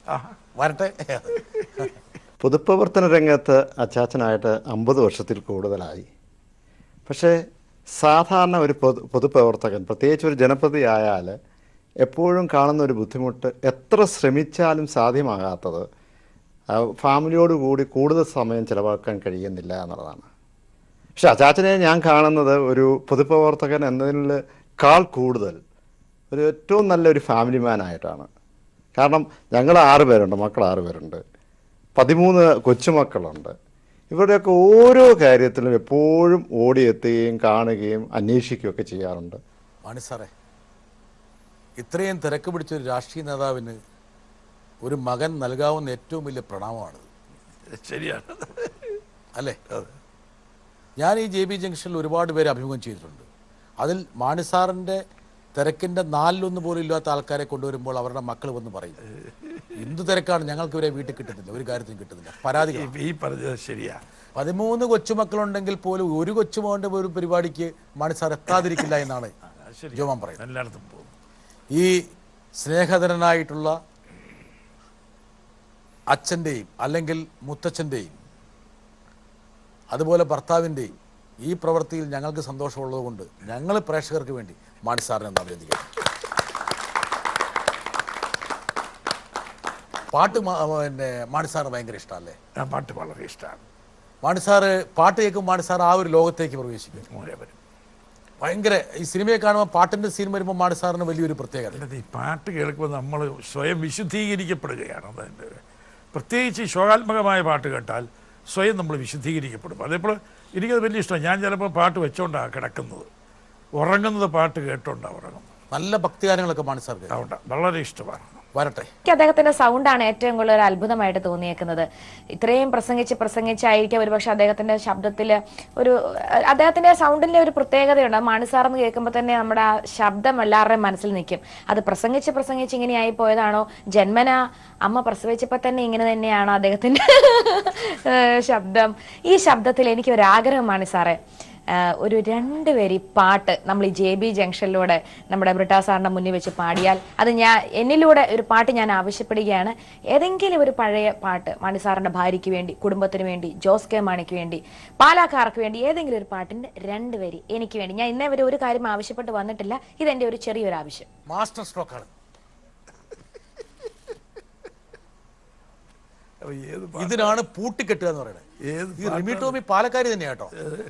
പൂട്ടിക്കെട്ടി, ഞാൻ ഇതുവരെ ഒരു ആവശ്യം മുൻവെച്ചിട്ടില്ല എന്നൊക്കെ പറഞ്ഞ് മാണി സാറിനെ പൂട്ടിക്കെട്ടി. ഓക്കെ, കേൾക്കുക 2 വരി. ഈ ഭാര്യയിലെ പാട്ടായിരിക്കും ഏറ്റവും ഇഷ്ടം. ഒരു ഭാര്യ പാടുന്ന, എനിക്കത് പാടാൻ അറിയത്തില്ല. അതപ്പോൾ സാറ് പറയുന്ന പോലെ അങ്ങ് പാടിക്കും മാണി സാർ. ഇവിടെ നമ്മൾ പാട്ട് കച്ചേരി മത്സരമൊന്നുമല്ലല്ലോ. റിമി ടോമി ആഗ്രഹിക്കുന്നു, പാലക്കാർക്ക് വേണ്ടി ആഗ്രഹിക്കുന്നു. ഈ പൂമുഖാമുറ്റത്ത് നിൽക്കുന്ന പൂന്തിങ്കളാണ് ഭാര്യ എന്നൊക്കെ പറഞ്ഞൊരു പാട്ടുണ്ടല്ലോ. പൂമുഖവാതിക്കൽ പൂമുഖവാതിക്കൽ സ്നേഹം വിടത്തുന്ന സ്നേഹം. പൂമുഖവാതുക്കൽ സ്നേഹം വിളർത്തുന്ന പൂന്തിങ്കളാണ് ഭാര്യ. എന്തൊരർത്ഥമല്ലേ? പാട്ടായില്ല. എന്തായാലും ഈ പാട്ട് മാണിസാർ നല്ലൊരു ഉന്മേഷവും ഊർജവും പ്രദാനം ചെയ്യുന്നു. തീർച്ചയായിട്ടും അല്ലേ? ഇപ്പം റിമി ടോമി വളരെ കുസൃതിക്കാരിയാ. അവളിങ്ങനെ മാണിസാറിന് ശബ്ദത്തെക്കുറിച്ച് പറഞ്ഞു. മാണിസാറെന്ന് പേര് കേൾക്കുമ്പോൾ ആ ശബ്ദം മനസ്സിൽ വരുന്നു.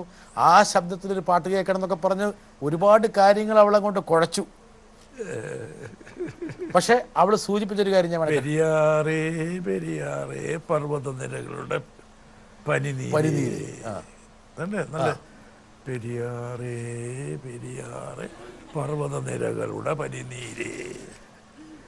ഓ മതി മതി. ആ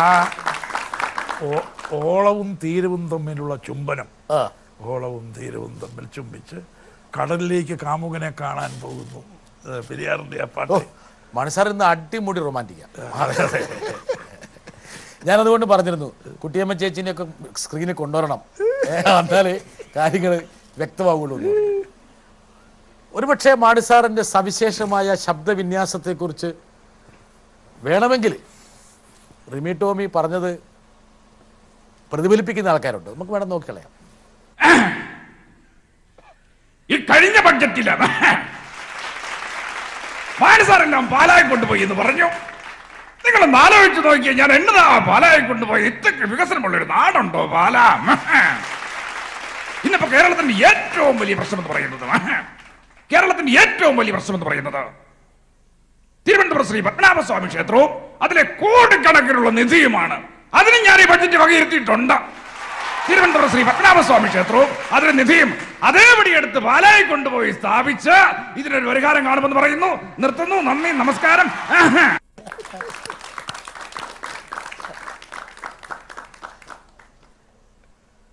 ഒരു രാഷ്ട്രീയ നേതാവ് അനുകരിക്കപ്പെടുന്നത് ആ രാഷ്ട്രീയ നേതാവിൻ്റെ പോപ്പുലാരിറ്റിയുടെ ഒരു മാർക്കാണ്. മാണിസാറിനെ ഇങ്ങനെ, പ്രത്യേകിച്ച് പാലക്കാരനാണ്, മാണിസാറിനെ ഇങ്ങനെ അനുകരിക്കുന്നത് കാണുമ്പോൾ മാണിസാറിന് എന്താ തോന്നുക? ഈ ടെലിവിഷനിൽ ഒരുപാട് മിമിക്രി കോമാളികൾ വന്ന് കയറുന്നുണ്ട്. മിമിക്രിയൊക്കെ കാണാൻ നല്ല രസമല്ലേ? മറ്റുള്ളവരെ നമ്മളെ പറ്റി എങ്ങനെ ചിന്തിക്കുന്നു, എങ്ങനെ വിലയിരുത്തുന്നു എന്നുള്ളതിന്റെ ഒരു റിഫ്ലക്ഷനാണ്. അതിൽ യാതൊരു വിഷമം തോന്നാറില്ല. നമ്മുടെ ഡ്രോബാക്സ് ഒക്കെ അതിൽ കാണാം. നമ്മൾ വിചാരിക്കും നമ്മൾ വലിയ ആളാണ് എന്നൊക്കെ ഭാവിച്ചല്ലേ നടക്കുന്നത്. നമ്മുടെ പോരായ്മ എന്താണ്, പരിമിതി എന്താണ്, മറ്റുള്ളവരുടെ അതിൽ നിന്ന് നമ്മൾ മനസ്സിലാക്കേണ്ടത്. ആ ഒച്ച പുറപ്പെടുവിക്കാറുണ്ട്. അപ്പൊ അതെന്തുകൊണ്ടാണെന്ന് ഞങ്ങളുമായി ഒന്ന് ഷെയർ ചെയ്യാമോ? മാണിസാറിന്റെ സംസാര രീതി, മാണിസാറിന്റെ ശബ്ദവിന്യാസങ്ങൾ, ചിലത് പറയുന്നത് മാണിസാറിന്റെ സ്വാഭാവികമായിട്ട് എല്ലാവർക്കും ശാരീരികമായിട്ടുണ്ടാകുന്ന ഒരു പ്രത്യേകത. അതല്ല, അതിപ്പോൾ നമ്മുടെ യുവതലമുറയ്ക്ക് ഒരു പാഠമായിരിക്കട്ടെ. ഞാൻ ഒരുപാട് സിഗരറ്റ് വലിക്കുമായിരുന്നു. ഞാൻ വിദ്യാർത്ഥിയായിരിക്കും. അത് ചെയിൻ സ്മോക്കിംഗ് ആയിരുന്നു. എത്ര പറഞ്ഞാൽ വിശ്വസിക്കില്ല. ഒരു ദിവസം എത്രയോ പാക്കറ്റുകൾ സിഗരറ്റുകളാണ്. ഞാനിങ്ങനെ ഈ സിഗരറ്റ് വലി നിർത്തണം എന്ന് ആലോചിച്ച് ഇങ്ങനെ ഒരുപാട്, എന്നാലും പിന്നെയും നിർത്തിയില്ല. ട്രെയിനിൽ പോകുമ്പോൾ ഇത് എൻ്റെ അവസാനത്തെ വലിയാന്ന് പറഞ്ഞ് ഒരു 5 സിഗരറ്റുകളുടെ ബാക്കി കാണും, വലിച്ചെറിയും. കോവളത്ത് ചിലപ്പോൾ വന്നിരിക്കുമ്പോൾ ഇത് എൻ്റെ അവസാനത്തെയാണ്, ഈ പാക്കറ്റൊക്കെ വലിച്ചെറിയും. ഒരു സിഗരറ്റ് വലി ബാക്കി വെള്ളത്തിലേക്ക് ഇനി ഞാൻ വലിക്കുക, പിന്നെയും വലിക്കും. ഇങ്ങനെയായിരുന്നു എൻ്റെ വലിച്ച് ആ സ്മോക്കേഴ്സ് ലങ്സ് എനിക്ക് ഡെവലപ്പ് ചെയ്തു. ആ സ്മോക്കേഴ്സ് ലങ്സ് ഡെവലപ്പ് ചെയ്തുകൊണ്ട് എനിക്ക് റെസ്പിറേറ്ററി പ്രോബ്ലം ഉണ്ടാക്കി. ശ്വാസകോശത്തെ അത് ബാധിച്ചിട്ടുണ്ട്, സ്മോക്കേഴ്സ് ലങ്സ്. അതുകൊണ്ടാണ് എനിക്ക് ചിലപ്പോൾ സംസാരിക്കുമ്പോൾ പെട്ടെന്ന് നമ്മളിങ്ങനെ സംസാരിച്ച് വരുമ്പോൾ ഒരു തടസ്സം. അതാ ശ്വാസകോശത്തിൻ്റെ കപ്പാസിറ്റിയിൽ ഈ സ്മോക്കേഴ്സ് ലങ്സ് ഡെവലപ്പ് ചെയ്തുകൊണ്ട് കപ്പാസിറ്റിയിൽ വന്ന കുറവാണ്. അപ്പോൾ നമ്മൾക്ക് ശബ്ദം ഒന്ന് ബൂസ്റ്റ് ചെയ്ത് കൊടുക്കുന്നതാണ്. കറക്റ്റ്. ഒരുപക്ഷെ മകൾക്ക് പ്രസവ വേദന വന്നില്ലായിരുന്നെങ്കിൽ മാണിസാറ് വീണ്ടും പുകവലിച്ചു. അതെ അതെ, അത് ശരിയാ, അത് കറക്റ്റാ. കറക്റ്റല്ലേ? കറക്റ്റാ. മാണിസാറിൻ്റെ എല്ലാം എൻ്റെ കയ്യപ്പത്തിലാണ്. കറക്റ്റാണ്. മോളുടെ പ്രസവ വേദനയാണ് ഈ സ്നേഹധനനായ പിതാവിനെ കൊണ്ട് പുകല് നിർത്തിച്ചത്. എൻ്റെ മൂത്ത മകൾ എൽസമ്മ ഇങ്ങനെ ലേബർ റൂമിൽ കിടക്കുന്നു. ഞങ്ങളെല്ലാം ഇങ്ങനെ പുറത്ത് നിൽക്കുക, പ്രാർത്ഥനയോടുകൂടി ഇരിക്കുക. അപ്പോൾ കുറച്ച് വിഷമത കൂടി കുറച്ച് കോംപ്ലിക്കേഷൻ ഉണ്ട് എന്ന് ഡോക്ടർ നഴ്സ് വന്ന് പറഞ്ഞു. അപ്പോഴത്തേക്കും വലിയ പ്രയാസം, ഞങ്ങളെല്ലാം വലിയൊരു ആശങ്ക പ്രകടിപ്പിച്ചു, ഡോക്ടർ പ്രകടിപ്പിച്ചു എന്നുള്ള മെസ്സേജ് നഴ്സ് വന്ന് തന്നു. അപ്പോഴത്തേക്ക് ഞാൻ വലിയ പ്രയാസം, വൈഫ് ഞങ്ങളെല്ലാം കരഞ്ഞ് കണ്ണു നിറഞ്ഞു. അപ്പം ഞാനങ്ങ് മാറിയത് ഭിത്തിയെ ചാരി നിന്നുകൊണ്ട് ഒരു പ്രതിജ്ഞ എടുത്തു, മകൾക്ക് വേണ്ടിയിട്ട് ദൈവത്തോട് പ്രാർത്ഥിച്ചു. ഞാൻ ഇതിനു വേണ്ടി എനിക്ക് ഇഷ്ടമുള്ള, ജീവിതത്തിൽ ഏറ്റവും ഞാൻ സ്നേഹിക്കുന്ന ഇഷ്ടമുള്ള എൻ്റെ വസ്തു സിഗരറ്റ് ഞാൻ ഉപേക്ഷിക്കുന്നു. ഒരു സാക്രിഫൈസ്, മകൾക്ക് വേണ്ടി ഞാൻ ഒരു സാക്രിഫൈസ് എടുക്കുന്നു, ദൈവത്തോട് പ്രാർത്ഥിക്കുന്നു, ഇത് രക്ഷ നൽകണമെന്ന്. അപ്പോൾ ഒരു പ്രയാസമില്ലാതെ പ്രസവം സുഖപ്രസവമായിട്ട് അവസാനം ഒരു പ്രയാസമില്ലാതെ. മാണിസാറിന്റെ സന്നിധ ഘട്ടങ്ങളിലൊക്കെ ദൈവം മാണിസാറിന് മുമ്പിൽ പ്രസാദിച്ചിട്ടുണ്ട്. അപ്പം ആ പ്രതിജ്ഞ ഇന്ന് വരെ പാലിക്കാൻ കഴിഞ്ഞിട്ടുണ്ട്. അത് കഴിഞ്ഞ് ഞാൻ വലിച്ചിട്ടില്ല. വലിച്ചിരുന്നെങ്കിൽ ഞാൻ ഇന്നിവിടെ ജീവിക്കുകയില്ലായിരുന്നു. അതെ, ഇപ്പം ശബ്ദത്തിൽ കുറച്ച് കുഴപ്പമുണ്ടെങ്കിലും ഒരു കുഴപ്പമില്ല. അടിസ്ഥാനപരമായിട്ട് മാണിസാർ ഒരുപക്ഷെ ഇങ്ങനെ മുട്ടിപ്പായി പ്രാർത്ഥിക്കുമ്പോൾ പലതും മാണിസാർ ദൈവം തന്നിട്ടുണ്ട്. എന്തിനാ നമ്മൾ നേരത്തെ കണ്ട ജോമാൻ പോലും ഭരണങ്ങാനം പള്ളിയിൽ നേർച്ച തന്നിട്ടുണ്ടായതാ. കുട്ടിയമ്മ നേർച്ച നേർന്ന് അല്ലേ? അതെ, കുട്ടിയമ്മ ചേച്ചി നേർച്ച നേർന്നുണ്ടാക്കിയ ആളാണ് ജോമോൻ. അതെ അതെ ആണ്. ഈ ജോമോന്റെ ജീവിത അഭിവൃദ്ധിക്ക് വേണ്ടിയാണ് പലപ്പോഴും മാണിസാർ പ്രവർത്തിക്കുന്നത്. രാഷ്ട്രീയ ഭാവി കരിപ്പിടിപ്പിക്കാൻ വേണ്ടിയാണ് മാണിസാർ. നമ്മളിനി രാഷ്ട്രീയത്തിലേക്ക് തിരിച്ചു പോവുകയാണ്. ചിലപ്പോഴും മുമ്പോട്ട് വെച്ച കാലം ഒന്ന് പുറകോട്ട് എടുക്കുന്നതിന് കാരണം ജോമോന്റെ രാഷ്ട്രീയ ഭാവിയാണെന്ന് ചില ദോഷൈക ദൃക്കുകൾ. പിന്നെ അതൊക്കെ അവരങ്ങനെ പറയുന്നല്ലാതെ എനിക്കങ്ങനെ ഒരു മകൻ്റെ രാഷ്ട്രീയം, മകന് വേണ്ടിയുള്ള രാഷ്ട്രീയം അതെനിക്കില്ല. കോൺഗ്രസ്സുകാർ വേണേൽ പിന്നിൽ നിന്ന് കുത്തിയേക്കാം. അങ്ങനെ കുത്തുകയാണെങ്കിൽ അതുകൊണ്ടുണ്ടാകുന്ന വോട്ട് നഷ്ടം വേണേൽ ഞാൻ BJP വാങ്ങിക്കോളാം. അതുകൊണ്ടാണ് PC ജോർജ് അവിടെ നരേന്ദ്രമോദിയുടെ ടീഷർട്ട് വിതരണം ചെയ്തതെന്നൊക്കെ ചുമ്മാ ചില ആൾക്കാർ പറയുന്നു. മാണിസാറേ, നരേന്ദ്രമോദിയുടെ ആ ടീഷർട്ട് ആ നിലയിലൊരു ക്യാമ്പയിൻ എന്നുള്ള നിലയിൽ വിതരണം ചെയ്തതിനോട് എനിക്ക് യോജിപ്പില്ല. ജോർജ് ഒരിക്കലും ചെയ്യരുതായിരുന്നു എന്ന്. അപ്പം അവിടെ ഒരു സാംസ്കാരിക പരിപാടിയിൽ ജോർജ് പങ്കെടുത്തുകൊണ്ട് കുഴപ്പമൊന്നുമില്ല. ഒരു സാംസ്കാരിക പരിപാടി ഉദ്ഘാടനം, BJPയുടെ ഒരു സാംസ്കാരിക പരിപാടി എന്നോട് ഉദ്ഘാടനം ചെയ്യാൻ പറഞ്ഞ് ഞാൻ പോകും. പക്ഷേ ആ ഒരു യാത്ര, അവിടെ ഒരു രാഷ്ട്രീയ പരിപാടി, അവിടെ ഒരു യാത്രയാണ്. അത് ഇങ്ങനെ ഫ്ലാഗ് വീശി ഉദ്ഘാടനം ചെയ്യുന്ന ഒരു ആവശ്യമില്ലായിരുന്നു. ഇവിടെ മാണിസാർ ഇപ്പോൾ വളരെ കൃത്യമായിട്ട്, ഒരുപക്ഷെ മാണിസാറിൻ്റെ ഭാഗത്ത് നിന്ന് ഇത്രത്തോളം സ്പഷ്ടമായ ഒരു പ്രസ്താവന ആദ്യമായിട്ടാണ് വരുന്നത്. ആ ഫോട്ടോ പ്രദർശിപ്പിക്കാതെ ഉൾക്കൊണ്ടുകൊണ്ട് ഇങ്ങനെ അതൊരു ക്യാമ്പയിൻ, ജനഹൃദയങ്ങളിലേക്ക് പോകത്തക്കൊണ്ട് ഇങ്ങനെ ഒരു ക്യാമ്പയിനായിട്ട് ഉയർത്തിക്കാട്ടത് ശരിയാണെന്ന് എനിക്ക് അഭിപ്രായമില്ല. ഇവിടെയാണ് മാണിസാറും നയന്തർജ പരിപൂർണമായിട്ടും PC ജോർജിനെ കൈവിട്ടുമില്ല, എന്നാൽ ചെവിക്കൊരു കിഴക്ക് കൊടുക്കുകയും ചെയ്തു. സമ്മതിച്ചു. അവിടെ മൂന്നാമതൊരു തന്ത്രമോണയുണ്ട്. BJPനെ അങ്ങനെ അടച്ചാക്ഷേപിച്ചിട്ടുമില്ല. ഇത് ജോർജിന്റെ ഈ സാന്നിധ്യം BJPയോടുള്ളൊരു ആഭിമുഖ്യമായിട്ട് തെറ്റിദ്ധരിക്കണ്ട. BJPയോടുള്ളൊരു ആഭിമുഖ്യമായിട്ട് ഇങ്ങനൊരു പരിപാടിയിൽ പോയത് കൊണ്ട് പാർട്ടിക്ക് ഒരു ആഭിമുഖ്യം ഉണ്ടെന്ന് ഒരു വ്യാഖ്യാനത്തിൻ്റെ ആവശ്യവുമില്ല. അങ്ങനത്തെ ഒരു കൂട്ടിച്ചേർക്കലുകളും മോഹങ്ങളും ഈ ജോർജിന്റെ പരിപാടിയും BJP രാഷ്ട്രീയത്തെ മുൻനിർത്തി മാണിസാറിനില്ല.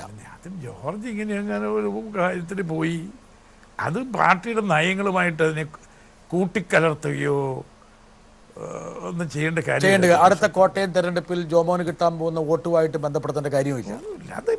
ഇതൊക്കെ ഒറ്റപ്പെട്ട സംഭവങ്ങളെന്നല്ലാതെ പാർട്ടിയുടെ ഏതെങ്കിലും നയങ്ങൾ അന്തർലീനമായിരിക്കുകയോ ഏതെങ്കിലും നയങ്ങളുടെ ഒരു പ്രകാശനമോ ഒന്നും അല്ലത്. ഓക്കെ, വരട്ടെ. ആരെന്ത് ചോദിച്ചാലും അതിന് എതിരാളികളുടെ ഒടിക്കുന്ന തരത്തിലുള്ള മറുപടി കൊടുക്കാനും അങ്ങനെയൊക്കെയുള്ള കഴിവ് അപാരം തന്നെയാണ്. എന്നാൽ ഇന്ന് ജനങ്ങളുടെ ഇടയിൽ ആകെ ഒരു കൺഫ്യൂഷനിലാണ്.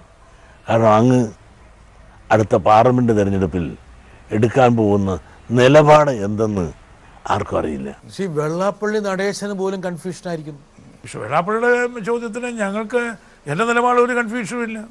ഞങ്ങളുടെ ഇന്നത്തെ നിലപാട് ഈ മുന്നണി UDF മുന്നണി അതിനെ ശക്തീകരിക്കുക, അതിനെ ബലപ്പെടുത്തുക. അതാണ് ഇന്നത്തെ ഏറ്റവും വലിയൊരു ആവശ്യം.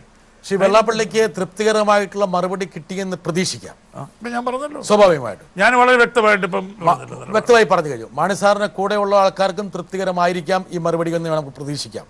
പക്ഷെ തൃപ്തിയില്ലാത്ത ആൾക്കാരും ഉണ്ടാകാൻ വേണമെങ്കിൽ. വെള്ളാപ്പള്ളി വളരെ ബുദ്ധിമാനായ ആളാണ്, എന്റെ ഗുണകാംക്ഷയാണ്. പക്ഷെ കുഴപ്പത്തിൽ ചാടിക്കാൻ ഒരു കുഴപ്പമില്ല. വെള്ളാപ്പള്ളി അങ്ങനെയൊന്നും ഉദ്ദേശത്തോടു കൂടി പറഞ്ഞതാണ്. പക്ഷെ ഞാൻ എന്ത് നിലപാടെടുക്കാൻ പോകുന്നു എന്ന് വ്യക്തമാക്കാൻ വേണ്ടിയുള്ളൊരു താല്പര്യം കൊണ്ട് പറഞ്ഞെന്നുള്ളതേ ഉള്ളൂ. അത്ര സന്ദേശപരമായ ഒരു ചോദ്യം ആയിരുന്നില്ല. കുഴപ്പമില്ല. അതായത് ഞാൻ എന്നെപ്പോലുള്ള ആളുകൾ അത് നേരത്തെ വ്യക്തമാക്കണമെന്നാണ് പറയുന്നത്. ഓക്കെ, മാണി സാർ നയം വ്യക്തമാക്കിയിരിക്കുന്നു. മാണി സാറിനോടുള്ള നയവും കേരളം വ്യക്തമാക്കിയിട്ടുണ്ട്. അപ്പോൾ അതുകൂടി മാണി സാർ തിരിച്ചറിയുമെന്നുള്ള പ്രതീക്ഷയിൽ അറിയും. ഇന്നല്ലെങ്കിൽ നാളെ തിരിച്ചറിയുമെന്നും മാണി സാറിൻ്റെ രാഷ്ട്രീയ ജീവിതം സമ്പൂർണ്ണമാകണമെന്നുള്ള മാണി സാറിൻ്റെ അനുയായികളുടെ ആഗ്രഹം ഫലവത്താകുമെന്നുമുള്ള ഒരു പ്രതീക്ഷയിൽ, അതിനുവേണ്ടി ആശംസകൾ പറഞ്ഞുകൊണ്ട് അഭിനന്ദനത്തിന് വേണ്ടി ഒരു അവസരം എനിക്ക് ഉണ്ടാകുമെന്നുള്ള പ്രതീക്ഷയിൽ ഇത്രയും നേരം ഞങ്ങളുമായിട്ട് പങ്കുവെച്ചതിന് ഞാനിപ്പോ ഈ പോകുന്ന പോലെയൊക്കെ പോയാൽ മതി, നമ്മുടെ ലക്ഷ്യസ്ഥാനത്ത് എത്തിക്കോളൂ. അതെ, കറക്റ്റ്. ഇതൊരു പ്രവാഹമായിട്ട് മുമ്പോട്ട് പോകട്ടെ, ഉയരത്തിൽ വിട്ടുപോകട്ടെ. ഇത്രയും നേരം മാണി സാറെ ഞങ്ങളുമായിട്ട് പങ്കുവെച്ചതിന് വളരെ നന്ദി, നമസ്കാരം.